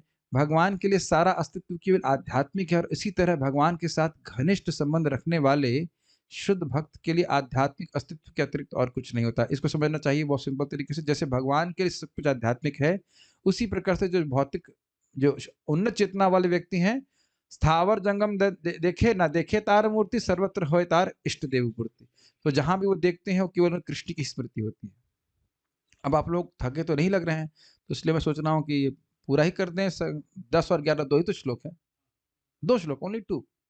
ओके, कोई हाँ ना भी नहीं बोल रहा है तो ना मतलब नहीं बोल रहा है और चुप है, तो उसका मतलब ये सहमति दे रहे। फिर मैं चलो प्रसंग के हिसाब से चलता रहे, प्रसंग चेंज हो जाएगा। ठीक है, अब आपने कहा भगवान, सुना कि भगवान उसको नष्ट कर रहे, कैसे नष्ट कर रहे हैं उस ब्रह्मास्त्र को, यहाँ पे वह बता रहे हैं। और परीक्षित महाराज को क्या आश्चर्य हुआ। अस्त्र तेज स्वगदया तेजा स्वगदया निहारम इव गोपति निहारमिव गोपतिः विधमन्तं सन्निकर्षे विधमन्तं सन्निकर्षे पर्यक्षत क इत्यसौ। पर्यक्षत कस इत्यसौ। भगवान उस ब्रह्मास्त्र के तेज को विनष्ट करने में इस प्रकार संलग्न थे जिस तरह सूर्य ओस की बूंदों को उड़ा देता है। काफी इंटरेस्टिंग है। वे बालक को दिखाई पड़े तो वह सोचने लगा कि वे कौन थे। देखिए उसमें बहुत सारी बातें, पहले संस्कृत समझेंगे फिर उसके बाद। पहले फोटो देख लिया आपने, ये कोहरा जो है, अब कोहरे की सत्ता सूर्य के सामने कुछ भी नहीं है। यद्यपि सूर्य ना हो तो कोहरे की सत्ता को काट नहीं सकता कोई, कोहरा सब जगह फैल जाता है। उसी प्रकार से ब्रह्मास्त्र के आगे ब्रह्मास्त्र को कोई निरस्त नहीं कर सकता, लेकिन भगवान के आगे ब्रह्मास्त्र क्या है। इसीलिए कह रहे हैं निहार एवं वो निहार एवं भास्कर, मतलब उधर छठे स्कंद का आ गया। निहार एवं गोपति, गोपति अर्थात सूर्य। निहार एवं भास्कर छठे स्कंद से आ गया कि जैसे कोई सूर्य कोहरे को नाश कर देता है, इस प्रकार से क्या, नहीं नहीं नहीं नहीं, केचिद केवलया भक्त्या वासुदेव परायणा अघन धुनवंती कार्षिणा निहार एवं भास्कर। जिस प्रकार से सूर्य के आगे कोहरे की कोई सत्ता नहीं है, कोहरा दोबारा उपस्थित नहीं हो सकता सूर्य के सामने, उसी प्रकार से भक्ति करने के द्वारा व्यक्ति के सारे पाप नष्ट हो जाते हैं, दोबारा उपस्थित नहीं हो सकते हैं। तो उसी तरह से समझ लेना होगा कि जैसे सूर्य ने कोहरे को नष्ट कर देता है, उसी प्रकार से भगवान ने ब्रह्मास्त्र को नष्ट कर दिया। ऐसा नहीं है कि वो दोबारा री एंटर कर जाए। ऐसा नहीं कि भगवान जब तक है ब्रह्मास्त्र वाला सब पीछे झटा हुआ है उसे फिर आ जाए, ऐसा नहीं है। ये आशय समझना है क्या कहने का है। एकदम समाप्त कर दिए, कोई भय नहीं था उस ब्रह्मास्त्र से परीक्षित महाराज का। तो अब ये सोचने वाली बात है। क्या सोचने वाली बात है। एक तो भगवान के अद्भुत रूप को देखे कि ये कौन है, देखा कि नहीं। दूसरा, वह उस तेज, उस अस्त्र के प्रभाव को देख रहे थे कि ये तो अकाटे तो मारने ही वाला है, उसको भगवान काट दिए, तो ये एक आश्चर्य था। और तीसरा कि ये काटे क्यों, मुझे बचाए क्यों। ये तो नहीं समझ पा रहे हैं कि ये कृष्ण है, विष्णु है। Are you able to perceive this point? तीन बातें समझ में आई। एक तो भगवान का सुंदर रूप था, अपीव्य दर्शनम। दूसरा, उनका अपूर्व मतलब शौर्य, कि भाई एकदम ब्रह्मास्त्र को काट दिए। यह भी परीक्षित महाराज नहीं समझ पा रहे हैं कि ब्रह्मास्त्र है, लेकिन ये समझ रहे हैं कि अद्भुत तेज है, शस्त्र है, अस्त्र है। और तीसरी बात, इन्होंने हमारी रक्षा करी क्यों? यह क्यों किया? मुझे क्यों बचाया? क्या इसी प्रकार का आश्चर्य अजामिल को भी था कि नहीं? और मुझ जैसे पापी के मुख से भगवान का नाम कैसे आ गया? ऐसे आश्चर्य हो रहा था। तो उनको समझ, ये मुझे क्यों बचाए? ये क्या कारण था उनका? इसीलिए आगे वो परीक्षा लेते हुए चलते हैं। आगे जान जाते हैं कि कृष्ण आए थे, इत्यादि इत्यादि। अस्त्र तेज स्वगदया, अस्त्र के तेज को अपनी गदा से, तृतीया विभक्ति है, स्वगदया, गदा के द्वारा, निहारम इव गोपति विधमंतम, जैसे निहार को, निहार अर्थात ओस को, गोपति अर्थात सूर्य नष्ट कर देता है, उस प्रकार से विधमंतम नष्ट कर दिया। सन्निकर्षे, सन्निकर्षे का अर्थ क्या लिया गया है? निकट, अपने निकट में, पर्यक्षतः अर्थात परीक्षित महाराज ने देखा। क इति असौ, असौ ये कौन है? कह मतलब कह, कौन, इति यह कौन है? इस तरह से बच्चा ऐसे तो नहीं कर रहा होगा। I don't know, you must be wondering कौन है। मैं समझता हूँ संस्कृत ग्रहण कर लेते हैं ऐसे पढ़ाने से, इज इट नॉट? अन्वय, गोपति। अब ये मुझे नहीं समझ में आ रहा है कि सूर्य को गोपति क्यों कहा जा रहा है। मैं इसको समझ, रिसर्च नहीं कर पाया उसके ऊपर कि क्या कारण है। हमने पहली बार सुना है कि सूर्य को गोपति कहा जा रहा है ना? नहीं समझ में आ रहा ना? आगे देखेंगे कभी, पता नहीं, समझ नहीं है गोपति क्यों कह रहे हैं। जो भी कारण हो, महाराज को पूछूंगा। गोपति अर्थात सूर्य, निहारम इव, ओस के बिंदु को जिस प्रकार विनष्ट कर देता है, उस प्रकार अस्त्र तेजः, ब्रह्मास्त्र के तेज को, स्वगदया विधमंतम, अपनी गदा से विनष्ट करने की क्रिया में संलग्न। विधमंतम की व्याख्या बड़ी सुंदर की है। कैसे गदा से निरस्त कर रहे हैं, यह भी देख करके आश्चर्यचकित हुए। कुछ भगवान वहां दिखा रहे होंगे कि मैं कुछ परिश्रम कर रहा हूं इसको नष्ट करने में। तो प्रभुपाद को समझा, संलग्न, लगे हुए थे भगवान उसको मारने में। मारी खत्म, मारने मतलब नष्ट करने में। पुरुषम अर्थात भगवान श्री कृष्ण को सन्निकर्षे, निकट से, पर्यक्षतः देखा, और वह सोचने लगा, असौ कति, यह व्यक्ति कौन है? अभी देखिए, निकट से देखने का क्या अर्थ है। देखिए अभी आप लोग, हम सब लोग कृष्ण बलराम जी को देखते हैं, लेकिन हमारे देखने में और पुजारी के देखने में कुछ अंतर है। समझ रहे हैं ना? एकदम निकट से भगवान श्री कृष्ण के अंगों को देखे होंगे, उनके मुकुट को देखे होंगे। और देखिए, जहां सूत गोस्वामी जी वर्णन कर रहे हैं, तो उनका रेफरेंस फ्रेम क्या है? उत्तरा का गर्भ है। और रेफरेंस फ्रेम पुलिस वाले समझ रहे होंगे, मतलब कहाँ जाके देख रहे हैं? उत्तरा के गर्भ से देख रहे हैं। कृष्ण कैसे दिख रहे हैं? उनके मणि को, उनके मुकुट को देख रहे हैं, उनके कुंडल को देख रहे हैं। कुंडल के किसी को देखना मतलब बहुत ध्यान से देखना कि नहीं। किसी के कुंडल को देख रहे हैं, किसी के माथे में कोई बिंदी लगी हुई सब देख रहे हैं, जो भी कुछ आभूषण देख रहा है तो बहुत ध्यान से देख रहा है कि नहीं। इसलिए यहाँ क्लियर कर रहे हैं, सन्निकर्ष, एकदम पास से देख रहे हैं, बड़ी निरीक्षण करके देख रहे हैं। क्लियर? ये बोल रहा है।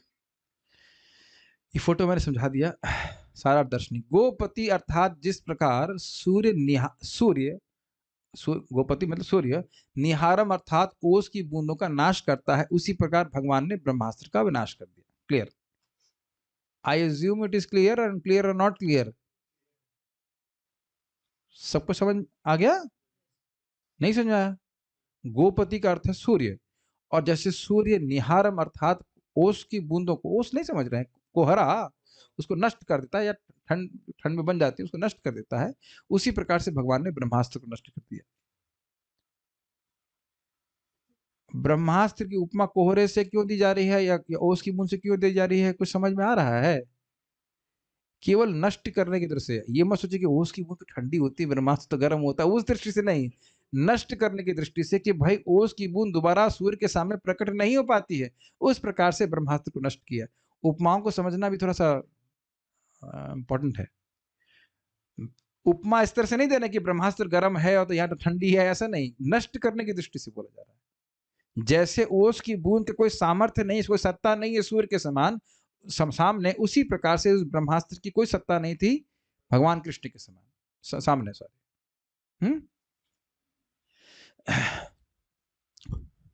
पर्यक्षतः अर्थात उसने विचार किया कि किसने उस अस्त्र के द्वारा मेरी रक्षा की है, यद्यपि वह मुझसे संबंधित नहीं है, मेरे जान क्यों बचाई, ये कहने का आशय।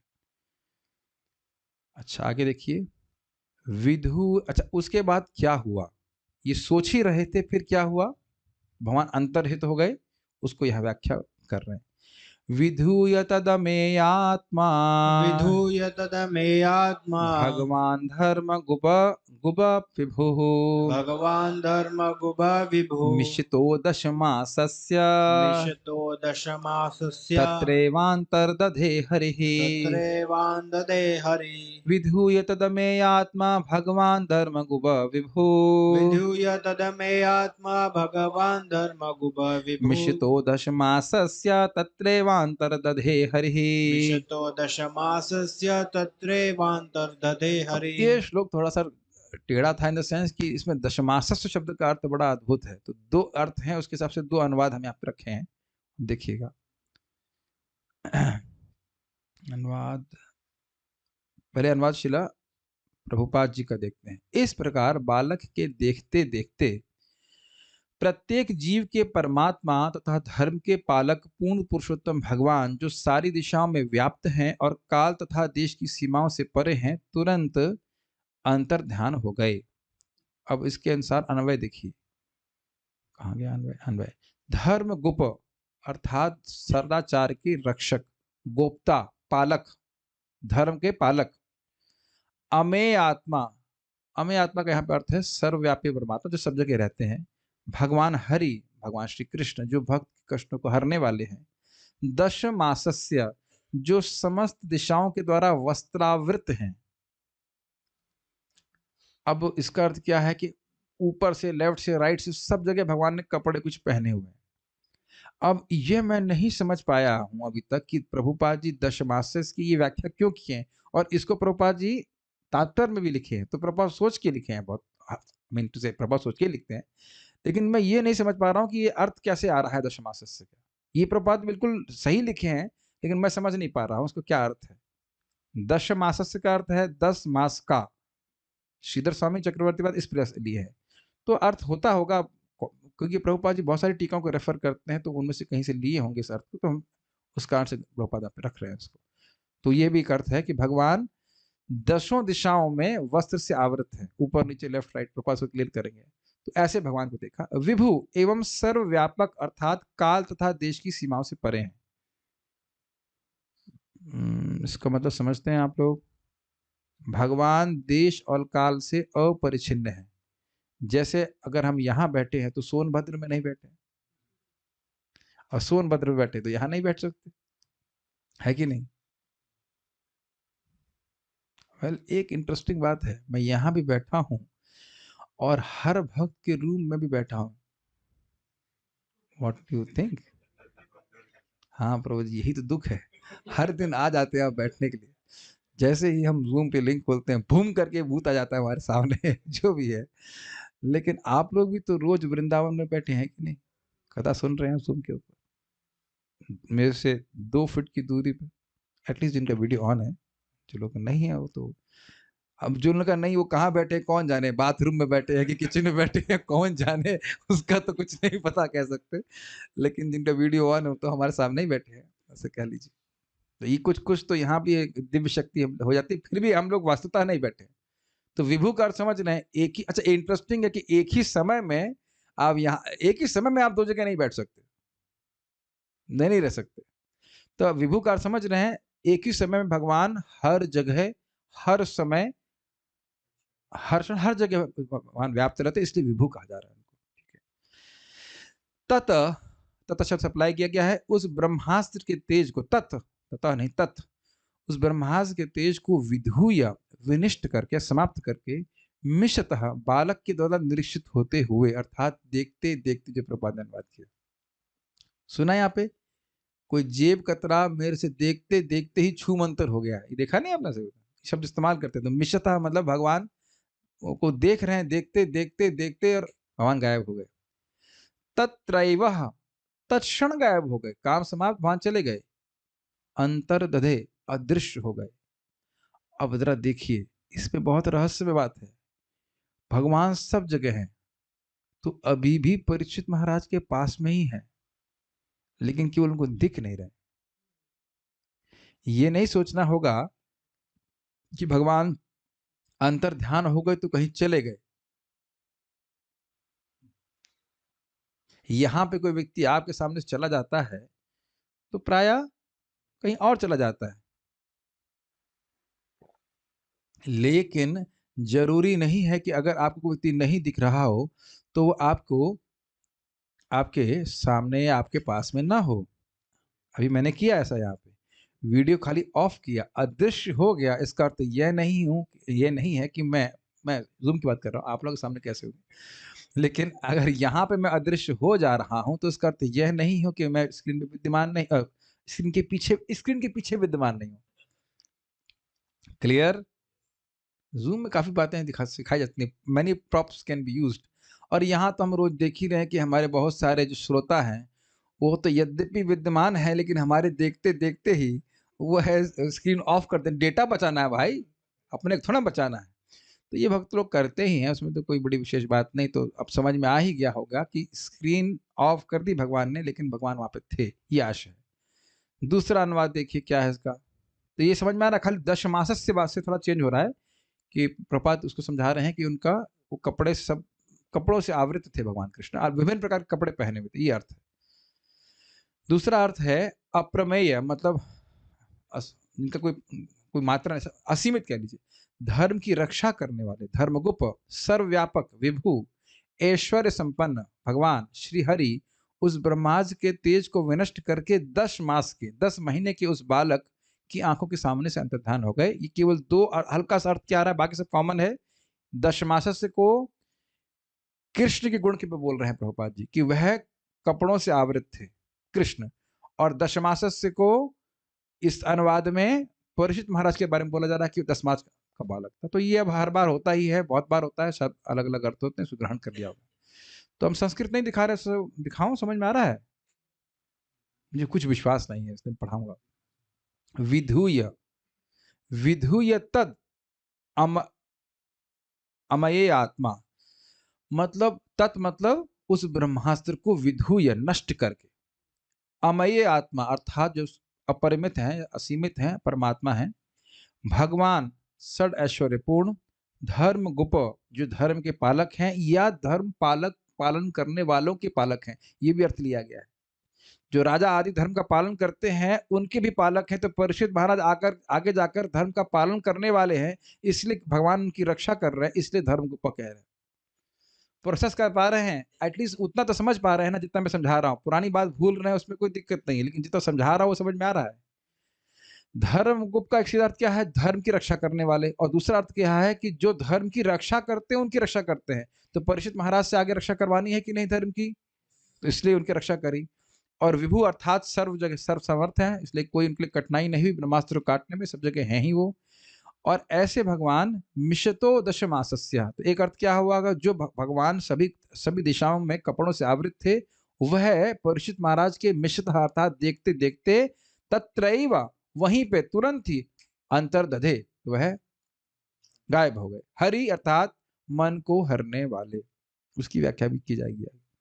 और दूसरा अर्थ क्या है, 10 मास के बालक, बालक तो नहीं कह सकते, शिशु कह लीजिए, शिशु कहा जाएगा या गर्भ, जो परीक्षित महाराज थे उनके देखते देखते भगवान अंतरहित। तो बस थोड़ा थोड़ा अंतर बस खाली वहां पे होगा। दशमास का क्या अर्थ लिया गया है। श्रीधर स्वामी, देखो इसको एक बार बिल्कुल नहीं पढ़ेंगे ना तो मेरी बात कुछ नहीं समझ में आएगी। लगेगा तो सही कि हाँ क्लास में कुछ बोला गया था और हिंदी जैसा सिमिलर भाषा लग रही थी। कम से कम मुझे 2 या 3 घंटा तो मतलब लगता है इस प्रकार से तैयार करने में। 2 घंटा तो मान के चलिए, तो अब 15 मिनट की तो बनती है कि नहीं।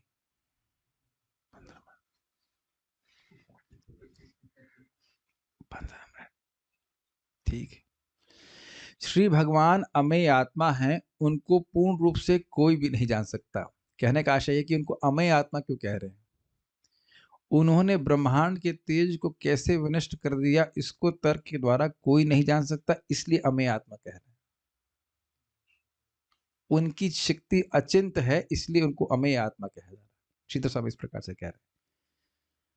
यहां यह वर्णन कहीं नहीं है कि ब्रह्मास्त्र को काटा कैसे, खाली इतना बोला जा रहा है कि काट दिए। कहीं नहीं वर्णन आया ना अब तक कि कैसे काटे, क्या प्रोसीजर किए, कुछ भी नहीं। काट दिया, अपनी शक्ति से काट दिए।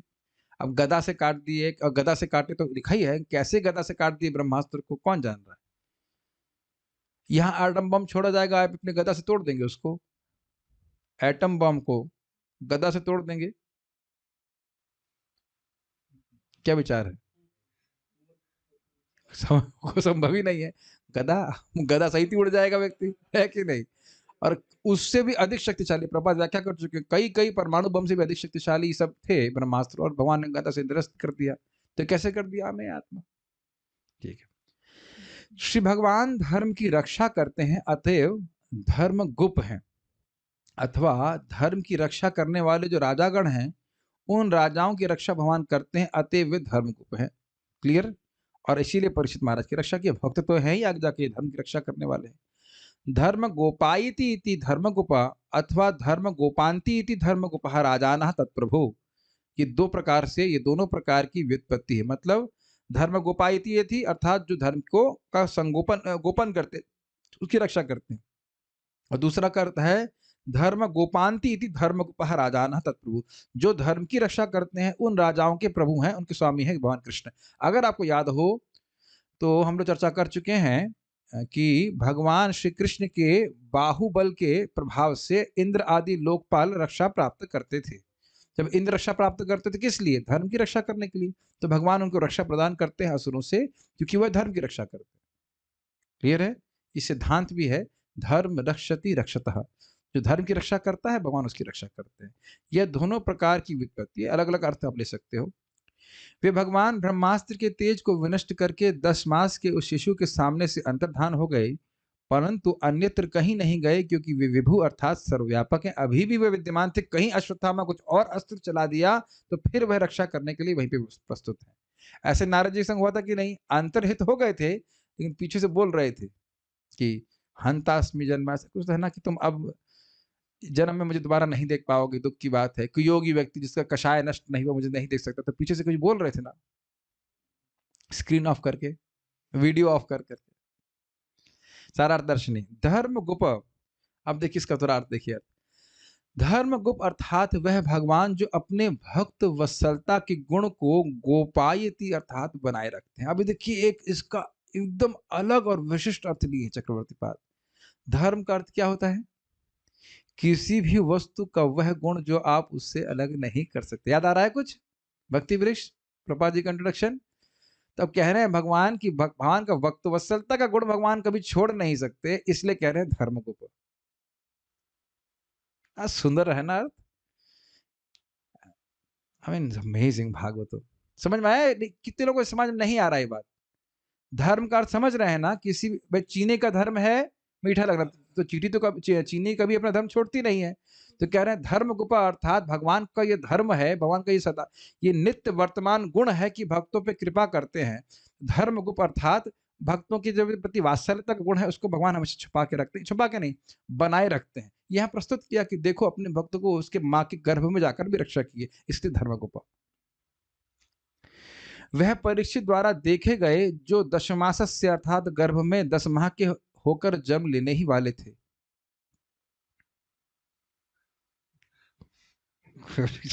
कौन? आपने नहीं किया, कोई और ऑब्जेक्शन किया? कौन किया था? 10 माह आपने किया था? ठीक है। देखो प्रभु जी सारा डरा प्रभु जी तरह जाता है।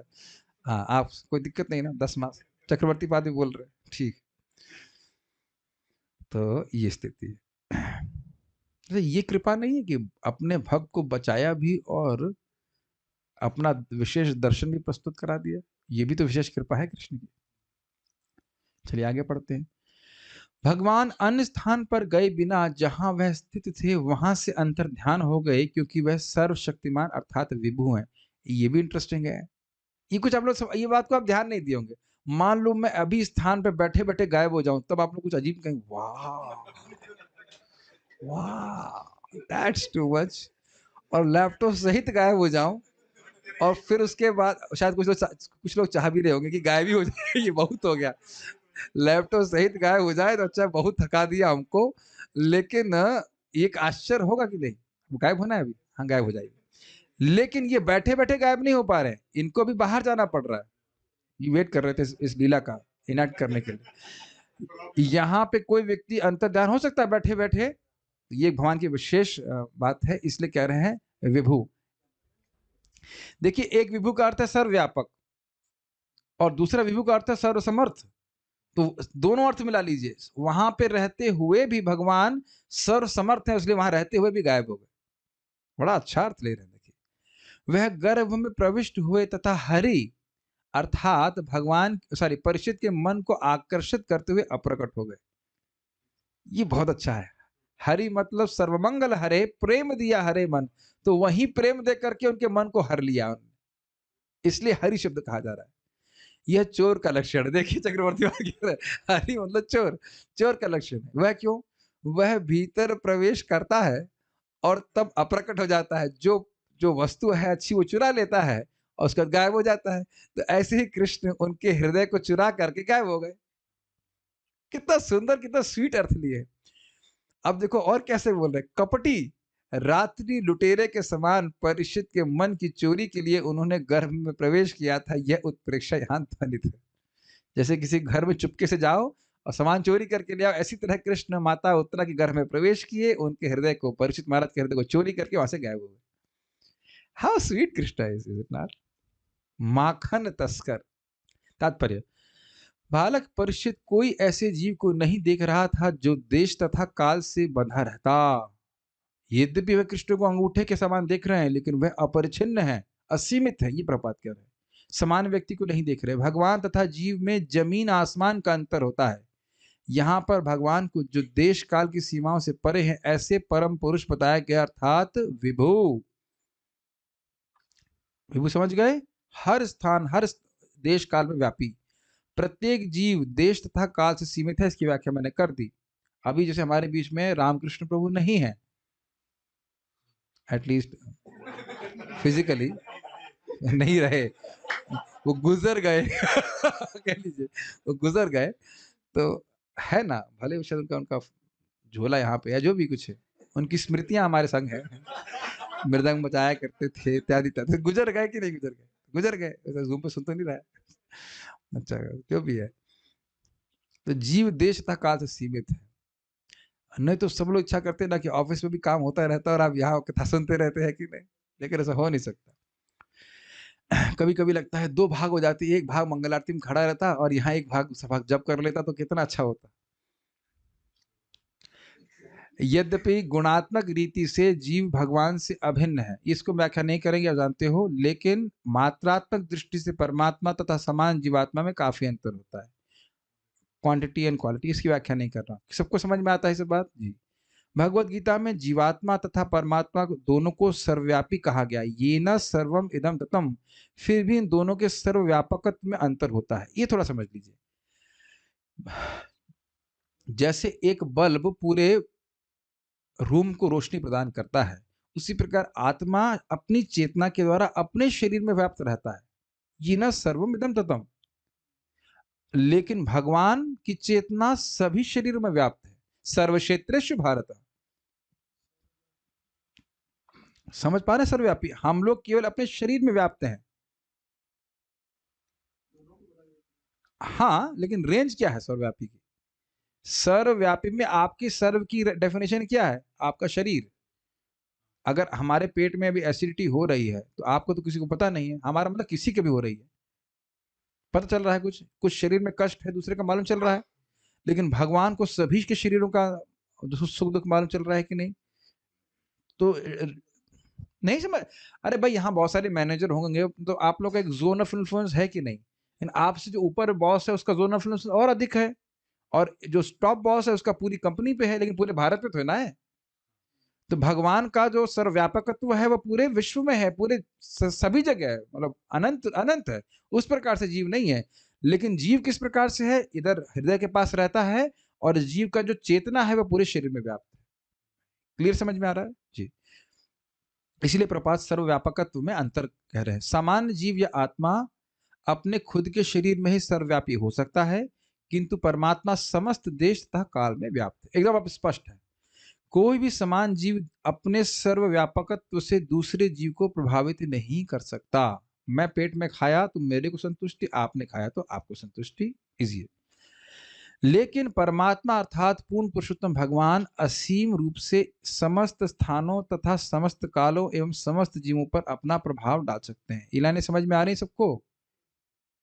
एक ही समय में सभी जीवों पर प्रभाव डाल सकते हैं, सबका बारे में, सारे के सुख दुख को समझने वाले हैं।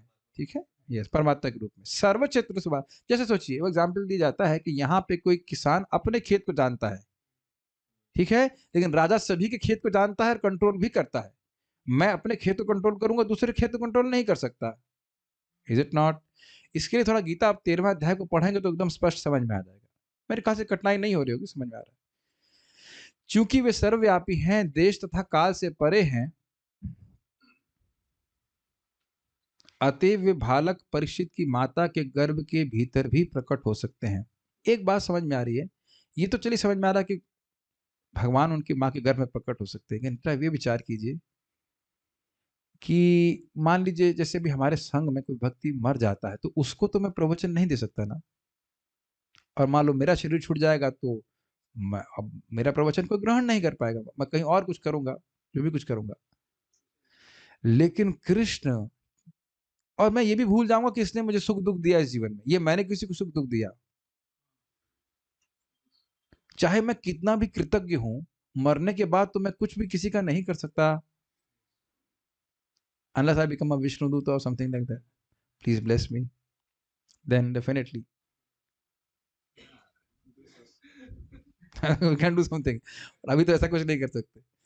लेकिन आपने कभी सोचा है कि भगवान की आप सेवा कर रहे हो, वो व्यक्ति हर काल में रहेगी? Is it not a wonderful point? आप किसी देवता की पूजा करेंगे तो वह भी अपने देवत्व को एक मनवंतर तक ही धारण करने वाले हैं। आपको पता है बात? इंद्र केवल एक मनवंतर तक इंद्र रहते हैं। Are you feeling like kind of joyful and happy hearing this, कि आप कृष्ण के लिए एग्जैक्टली वो कार्य कर रहे हैं जो कृष्ण को अत्यधिक पसंद है? भागवत सुनना, पढ़ना, जाप करना, भगवान को भोग लगाना, उनको प्रणाम करना, और उस पर भी कृष्ण अत्यंत कृतज्ञ हैं, और उस पर भी वो कभी नष्ट नहीं होने वाले। पता नहीं, जिसको ही समझ में आएगा वो कभी भक्ति नहीं छोड़ेगा और केवल भक्ति को ही प्राथमिकता देगा। और इस जगत के जो एक एक व्यक्ति को, एक एक बॉस को देख लो, कभी भी मर जाएगा। आपको बॉस तो मर गए ना पिछले वाली कंपनी के, हंस रहे हो जैसे लगा आपका बॉस नहीं मरेगा। क्या करेगा बॉस बताओ? और हम क्षमा कीजिएगा, हम ऐसे बॉसों के बोल देते जूते चाट रहे हैं। जितनी हम तत्परता से ऐसे बॉसों की सेवा करते, ठाकुर जी की करते हैं, कृष्ण की करते हैं, जरा बताइए। महाराज बड़ा अच्छा बोलते हैं, इस जगत में आपने किसी ऐसे भौतिकतावादी व्यक्ति को सुखी कर भी दिया तो कर क्या देगा आपको? ये देगा तो आप पूरी जिंदगी देंगे तो थोड़ा सा देगा, कुत्ते की तरह रोटी भी नहीं देगा। थोड़ा सा थोड़ा रेवोल्यूशनरी में बोल रहे हैं, लेकिन वास्तविकता तो यही है ना। और कृष्ण की सेवा करने में बहुत डर लगता है। नाई यहाँ पे छुरा चला रहा है, उस पर विश्वास है कि गला नहीं काटेगा, और कृष्ण गला काट देंगे आपका। लेकिन ये बहुत अच्छी बात है। एक बार क्या, अभी भी तो भगवान रुचि दे रहे हैं ना भक्ति करने में। आगे क्या कम कर देंगे क्या? खत्म कर देंगे, टैप खत्म हो जाएगा कृष्ण का। एनीवेज, बड़ा सुंदर बात। ये बात आप लोग समझ गए कि हर काल में, हर देश में तो है ही, हर काल में he will always protect you, he will always open doors for you, always. He has been waiting for us. अनादिकाल से भगवान वेट कर रहे हैं। अब तो मौका है, बच्चा भक्ति कर रहा है, किसी भी तरह से नहीं छोड़ना चाहिए। I don't know why somebody should leave this bhakti unless he is full number। एक व्यक्ति मुझे बोल रहे थे, प्रभु जी आप मेरे से पहले प्रार्थना करना, मैं सुबह 4 बजे उठ जाऊंगा। हमने कहा नहीं करूंगा प्रार्थना। तुम कुछ नहीं करोगे, मैं ही प्रार्थना नहीं करता रहूं बस यहाँ बैठे। कुछ तुम भी उठो भाई, भजन करो। प्रार्थना करते कैसे चलेगी काम? यानी हम इसको पूरा कर लेते हैं। यहाँ पर उन्हें धर्म पालक कहा गया है। जो भी भगवान के शरणागत हो चुका है वह धर्मात्मा है और उसका विशेष रूप से भगवान द्वारा सभी परिस्थितियों में रक्षण किया जाता है। ये अपने जीवन में देखिएगा। भगवान परोक्ष रूप से अधर्मियों के भी रक्षक हैं, क्योंकि वे अपनी बहिरंगा शक्ति के द्वारा उनके पापों को परिशोधित करते हैं। ये को समझ में आया? भाई पाप करते हैं तो दे चाटे मार मार करके भगवान दुर्गा जी के द्वारा खूब चाटे परवाते हैं, तो उसको समझ में आता है। दुख प्राप्त होता है तब व्यक्ति कुछ हो सकता हो, संभावना है कि भगवान के पास आए, तो उस तरह से शोधित नहीं होना है। यहाँ पर भगवान को दशों दिशाओं से वस्त्रावृत कहा गया है। इसका अर्थ यह हुआ कि वे दशों दिशाओं में ऊपर तथा नीचे वस्त्रों से आभूषित हैं। दशमासस्य की व्याख्या प्रपात कर रहे हैं। वे सर्वत्र विद्यमान रहते हैं और स्वेच्छा से कहीं भी प्रकट तथा अंतर्धान हो सकते हैं। स्पष्ट है। बालक परिषद की दृष्टि से उनके ओझल होने का अर्थ यह नहीं है कि वे किसी अन्य स्थान में जाकर वहां प्रकट हुए, वे वहीं विद्यमान थे और उनके अंतर्धान होने के बाद भी वे वहीं थे। इसी व्याख्या मैंने कर दी। हाँ, वे बालक की आंखों को दृष्टिगोचर नहीं हो रहे थे। इस तेजोमय आकाश का भौतिक आवरण भी माता प्रकृति के गर्भ की ही भांति है और हम सभी जीवों के पिता भगवान द्वारा उस गर्भ में स्थापित किए गए हैं। वे सर्वत्र विद्यमान है, यहाँ तक कि माता दुर्गा के भौतिक गर्भ में भी, और जो उसके लिए योग्य हैं वे भगवान का दर्शन कर सकते हैं। कितना सुंदर प्रभुपाद जी उपमा सेट की इधर, कि जैसे परीक्षित महाराज माँ के गर्भ में देख रहे थे भगवान को, तो इस माता दुर्गा के गर्भ में हम ठाकुर जी कृष्ण बलराम को देख सकते हैं। तो कठिनाई है, एक कठिनाई है, सुबह उठना है। ठीक है, तो सुबह उठ करके आप देख सकते हैं। आज हम पारायण नहीं करेंगे, आज का थोड़ा सा टाइम ओवर हो गया। जस्ट एक आध कोई किसी भक्त का कोई प्रश्न है, अप्रकट हो, सॉरी प्रकट रूप में हो अगर, तो आप हाथ खड़ा कर सकते हैं। इसमें खासी कोई प्रश्न नहीं है। कुछ अनाउंसमेंट रहेंगे, उसको मैं भी 1 मिनट में बता रहा हूँ। First, okay, no questions. Srimad Bhagavatam की जय, श्री प्रभुपाद की जय, ताई गौर प्रेमानंदे। प्रश्न है परम प्रेसी माता जी का? ठीक है, बोलिए प्रश्न क्या है? रोज जीव दर्शन करता है गर्भ में भगवान का? हाँ, एक प्रश्न आ सकता है कि क्या जीव भगवान का दर्शन भगवान उसमें करता है? तो देखिए, नहीं, ऐसा नहीं है कि भगवान का दर्शन करे सभी जीव, नहीं तो परीक्षित महाराज की विशेषता क्यों कही जाती? भगवान से कोई पुण्यात्मा जीव प्रार्थना करता है, ऐसा नहीं है कि भगवान को दर्शन ही कर लेता है। ये आप तीसरे स्कंद में पढ़ेंगे। भगवान से प्रार्थना करता है, अगर पुण्यात्मा होता है तो। सारे जीव प्रार्थना नहीं करते कि मैं बाहर आकर के भक्ति ही करूंगा। पुण्य आत्मा होता है तो उसमें अगर भगवान की कृपा से होती तो वो स्मृति देते हैं इस प्रकार। ठीक है भाई, मेरी तो यही अंडरस्टैंडिंग है। अगर आपको कहीं उसमें दिखाएं कि आप हर जीव भगवान का दर्शन करता है तो आप मुझे, मैं स्वीकार कर लूंगा। तीसरे स्कंद में तो स्पष्ट लिखा है, यह नहीं लिखा है कि भगवान को देखता है, ये लिखा है कि भगवान से प्रार्थना करता है। भगवान का दर्शन करता तो भी परिचित बनता बाहर। भगवान का दर्शन, ये दर्शन किया माँ के गर्भ में, तो ये विलक्षण बात है ना। अब हमारी पत्री में तो नहीं लिखा हुआ है कि बेटा जो है वो माँ के घर में भगवान का दर्शन किया था। किसी की पत्री में लिखा है क्या? नहीं लिखा है, तो नहीं वर्णन किया गया है। ओके, परम प्रेसी माता जी, but I am not seeing you in video on position, so I won't give you chance. ठीक, मुझे तो नहीं दिख रहा है। ओके, ठीक है, कोई बात नहीं। So we shall stop here. Srimad Bhagavatam की जय, श्री प्रभुपाद की जय।